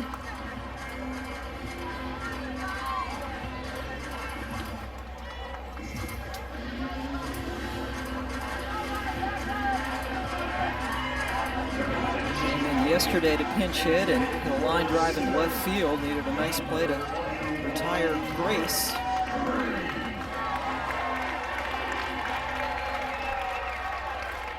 Looking for her first hit of the postseason.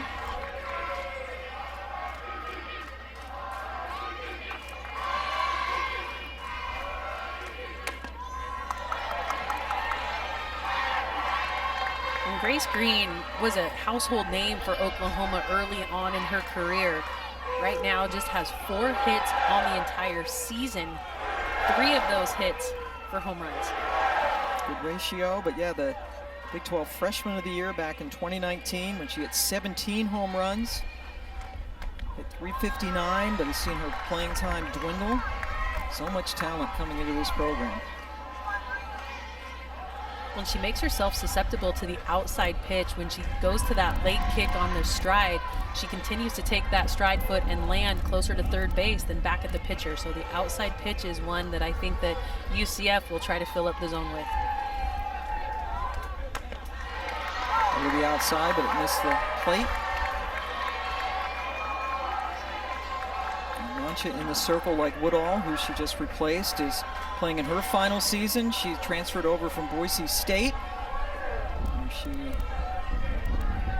Which is a school that her head coach came from, part of that recruiting process.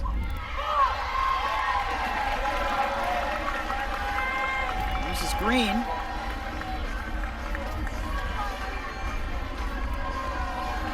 Green has developed a really good eye. It's her 10th walk on the year, and now Sooners on the corners. It's just one out.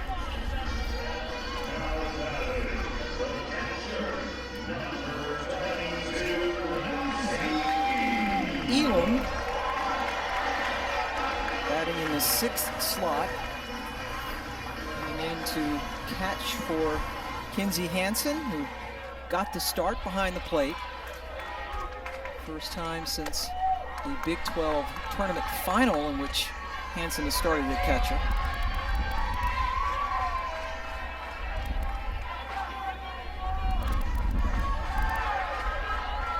Elam also probably in her final at bat in Norman.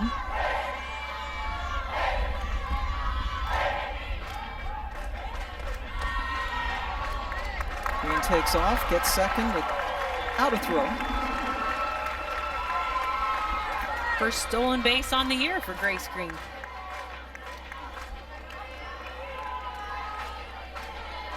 That's actually one of the stats that surprised me, was how many stolen bases the Sooners have, knowing that there's so many good hitters at the plate that they would put themselves in a situation to maybe run out of innings, but they've got now 50, they came into this game with 57 stolen bases on the year. Popped straight up into foul territory at third, and they lost it in the sun as the ball actually stayed in fair territory. That was a crazy play. The ball went up, was in foul territory, and your job as a third baseman is to keep those feet moving. But the wind brought this one all the way back into fair territory, beyond the reach of Macario, the shortstop. So the wind totally coming into play in that pop-up that was so high that it got above the stadium and then affected by the gusts of wind. It goes down as it hit. Emerson Lee, who was just put in to play third base, couldn't make the play over there. Bases loaded for Snow. Man, wind and snow on the plains today. And 90 degrees. A lot going on.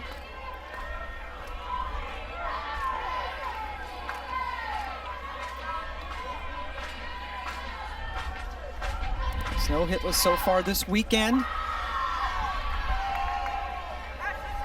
Auburn transfer, who also is going to call it a collegiate career after this season. Actually, he's not gotten just a hit today. Play home in time. Snow reaches on the fielder's choice. Yeah, there's not much you can do about that as a runner. You're reading ball angle off the bat with bases loaded. Jada Cody firmly plants that foot on home plate, plays it like a first baseman. No need to try to get the out at one. There was too much speed going down the line. Yeah, just to clean something up, Taylor Snow did indeed get a hit yesterday. There was a scoring change after the game was completed. So just want to give Taylor credit for getting that hit yesterday, now reaching on a fielder's choice. 2 away for Jana Johns, who has one of the 4 home runs that Oklahoma has hit in this game. Hit that the last time up.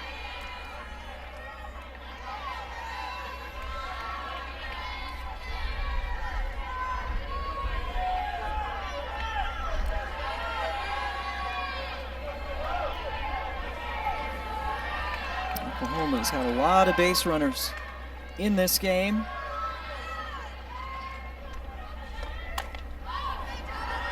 Left and loaded in the first inning.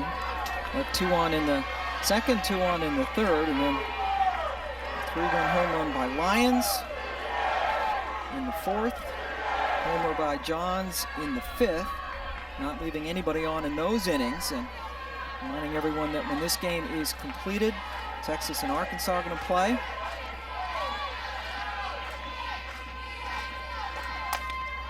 Comebacker to end the inning. Oklahoma gets a home run from Allo. UCF came out swinging at the first pitch early on. They've developed a little bit more patience, but with that patience have not been able to be successful against May in the circle. That ball just trickles foul off the bat of Shawpocker. Nicole May has retired the last 8 batters she has faced since giving up 2 singles in the first inning. She has given up 2 walks. That's it, just 2 base runners since then. Oklahoma winning 8-0 in a run rule victory. No-hitter, complete game for Troutwine, and now a 2-hitter. Nicole May trying to nail this down. Oklahoma left the bases loaded in the last half inning, or else we would be in a run rule situation. And referencing Jordy Ball, the freshman phenom, who is not pitched in the postseason, has been throwing some bullpen sessions, and Oklahoma is optimistic that they will be able to use her in the World Series should they advance. And did throw a bullpen earlier. We know that we talked with Coach Patty Gasso earlier, and she said that she was throwing that bullpen this morning, and Patty Gasso went to that bullpen, but we see that right arm wrapped up. That it is a forearm issue that she is experiencing that has kept her out since the Big 12 tournament. 0-2, Shawpocker protects. Denali, a senior from Bradenton, perhaps in her last collegiate game as well. But she's set. Got her master's as a certified athletic trainer. Will be working with one of the track teams at UCF. In the air, short center. You saw Coleman was playing shallow anyway. Shawpocker not a power hitter. First out of the 6th inning.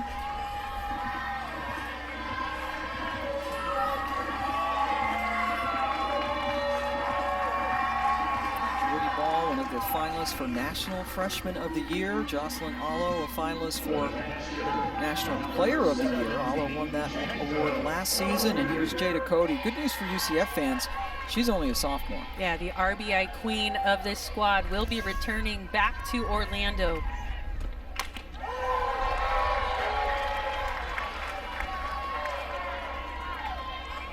Kid from California who did not want to stay out west. Happy to go play college all the way across the country.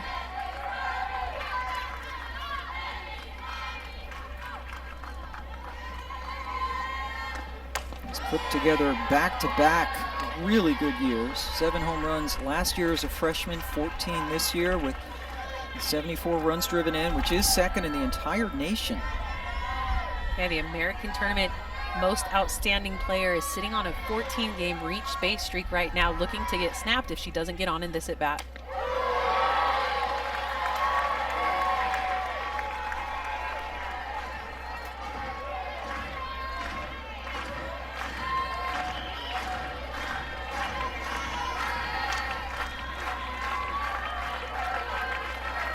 Down 1-2 to May.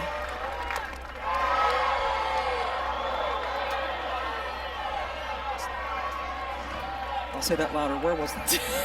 That looked to be over the plate. I didn't know if you were going to say it out loud or keep it to yourself. I don't know. I thought I did say it out loud. Apparently not. That looked like a strike. Yeah, that was a really nice pitch.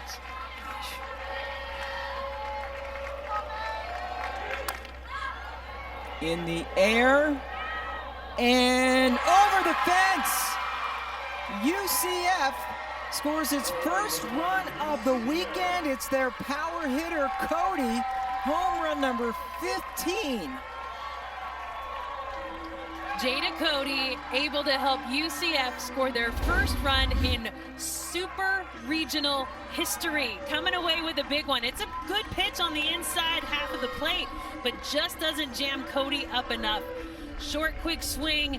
Able to bust that one over the left field wall. You mentioned it, Pam, number 15 on the year. That takes UCF to 42 home runs as a team.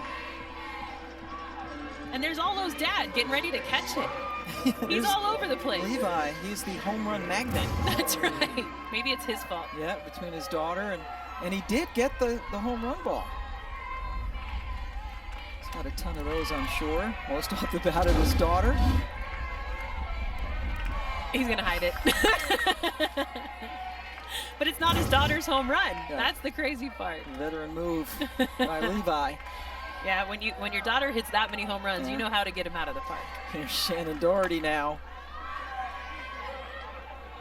Johns throws her out for out number 2 in the 6th.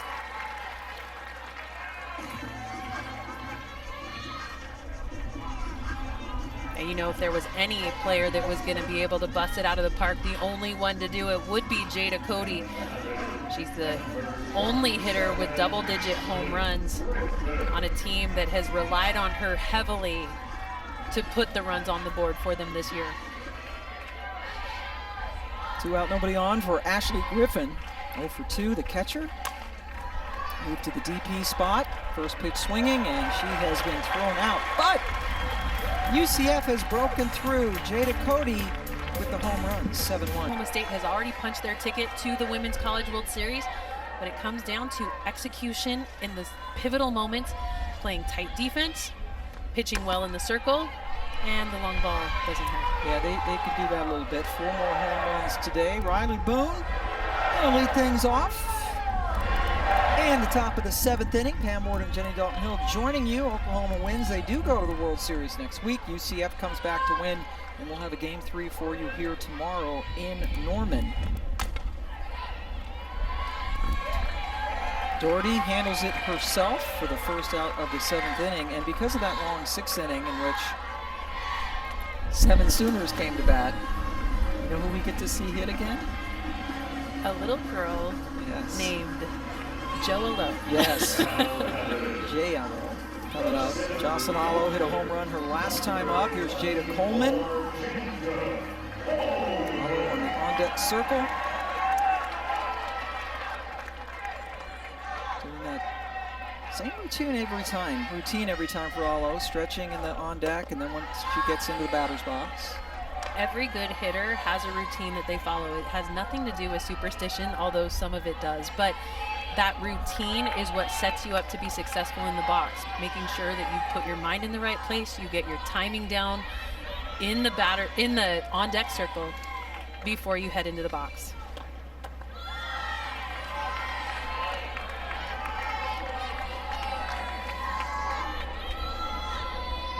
Jada Coleman today.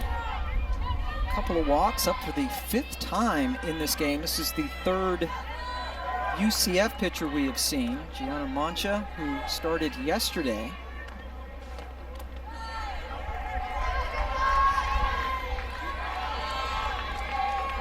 UCF with 49 wins on the season. That is 1 shy of the program record 50 victories they got in 2015.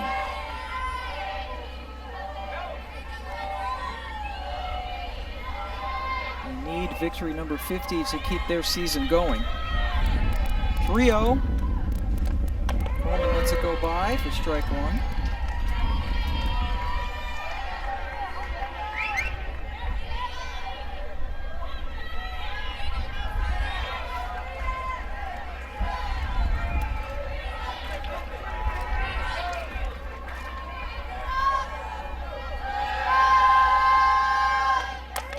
Right up the middle, solid single on a 3-1 pitch for Coleman.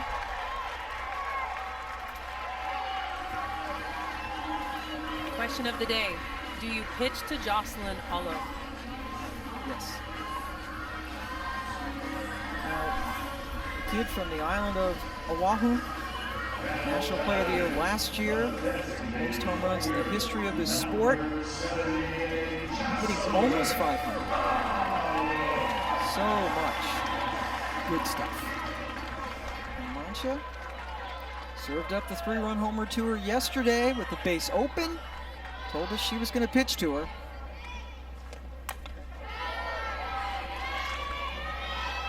And pitched to her in her last at-bat. Huge home run, no doubter. The signature swing, the top to the dugout, flies it on into home, and Dad Levi so excited for home run number 117 for his daughter. That home run pitch was thrown by Caitlin Felton. So Felton, Woodall, and Mancha have all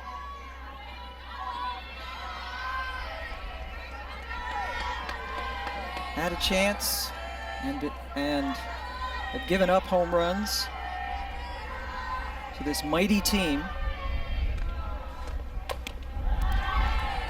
Out of the zone.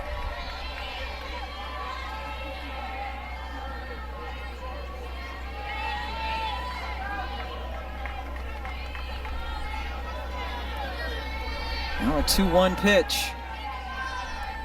Coleman over at first base.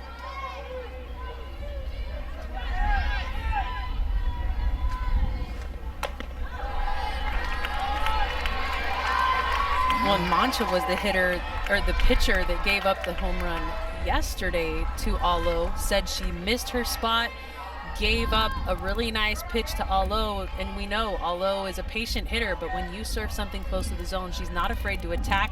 Mancha said it wasn't a good pitch out of her hand, and that's what led to the home run. Alo took the 3-1 pitch low to take the walk. Drew a lot of those in her career here. I'll say it again, that is probably her last at bat here at Marita Hines Field. We thought her last one was, but Oklahoma bringing a lot of batters to the plate in the meantime. So now 2 on, 1 away. And Jocelyn Alo lifted for a pinch runner and an opportunity for the fans to say aloha and mahalo to her for her terrific career here at this stadium. Yeah, but such a humble player. She goes right to the dugout without giving that chance for the crowd, and now the wave.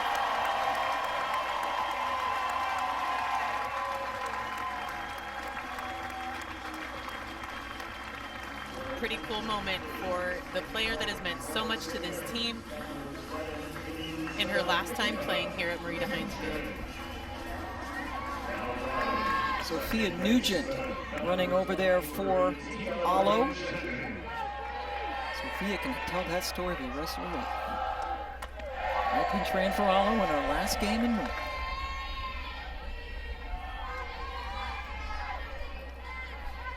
Now, Tiare Jennings with 2 on and just 1 away. Oklahoma out hitting UCF 12-3. 4 home runs for the Sooners, 2 by Lyons, 1 by Alo and Johns. And the Cody home run, the only run not only of this game, but of the weekend. They were no hit yesterday, shut out by Troutwine. Jennings stings it into left field. Nice catch. Yeah, Tiare Jennings, just that player that I circle to watch every single time this team plays. I don't know that she gets enough love from us as announcers because she plays surrounded by so many big names, but this young sophomore absolutely stings the ball in every at-bat, but a good play by Bejarano definitely is able to rein her in, but she is a player that is going to continue to make noise for Oklahoma. Just a sophomore. Grace Lyons flies out to Shoppocker to end the inning. Last chance for UCF. The previous 5, they had won 4 of them. Yep, their first 3 of them. Their first one coming in 2000. Went back-to-back winning in 2016 and 2017. Lost to Washington in 2018. Was the runner-up in 19. Trying to go back-to-back national championships this season. They're going for their 6th. They already have 5. Here is Maddie Bejarano. Correct. A fielder for this team who's made a couple of good plays out there. Arizona kid.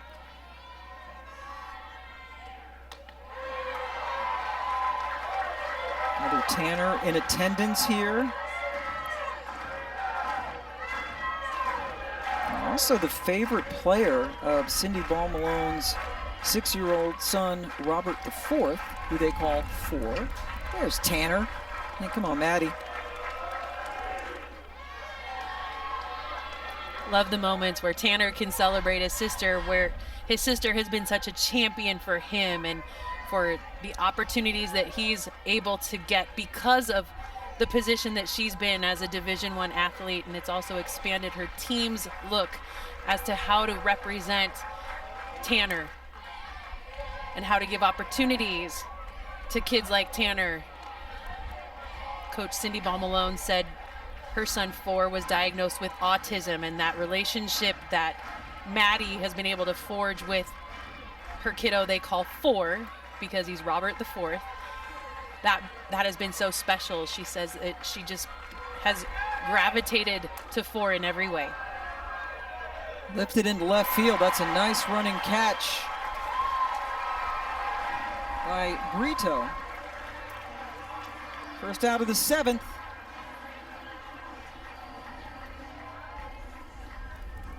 Now a pinch hitter coming up for UCF. It is Savannah Adams, freshman, getting a chance in this NCAA tournament, hitting for Rowe.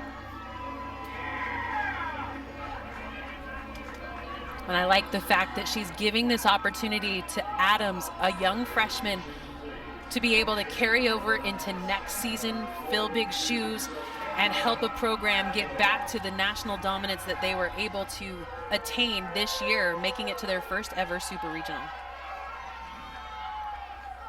Nicole May trying to nail down the complete game victory and keep her record unblemished, 14-0 on the season. Adams already with a huge home run, walk-off home run in the American Conference tournament against Houston.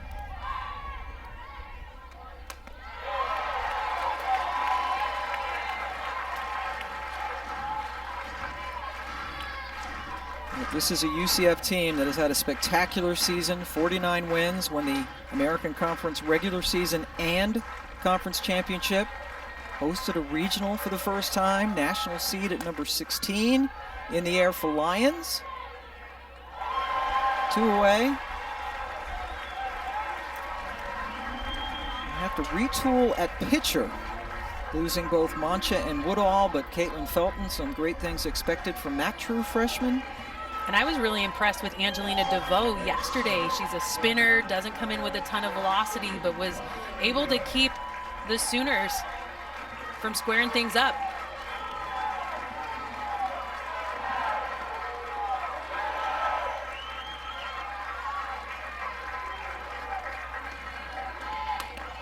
Last chance now.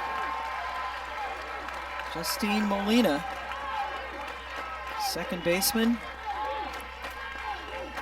Transfer from Boise State, where Coach Ball Malone came from. This is most likely her last collegiate game. Same for Schaupacher, Mancha, and Woodall.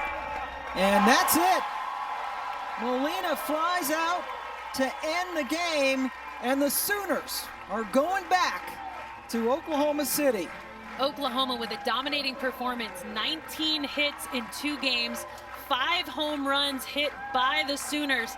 Definitely able to come away with a dominating performance in Super Regionals. They will be heading to Oklahoma City to represent Oklahoma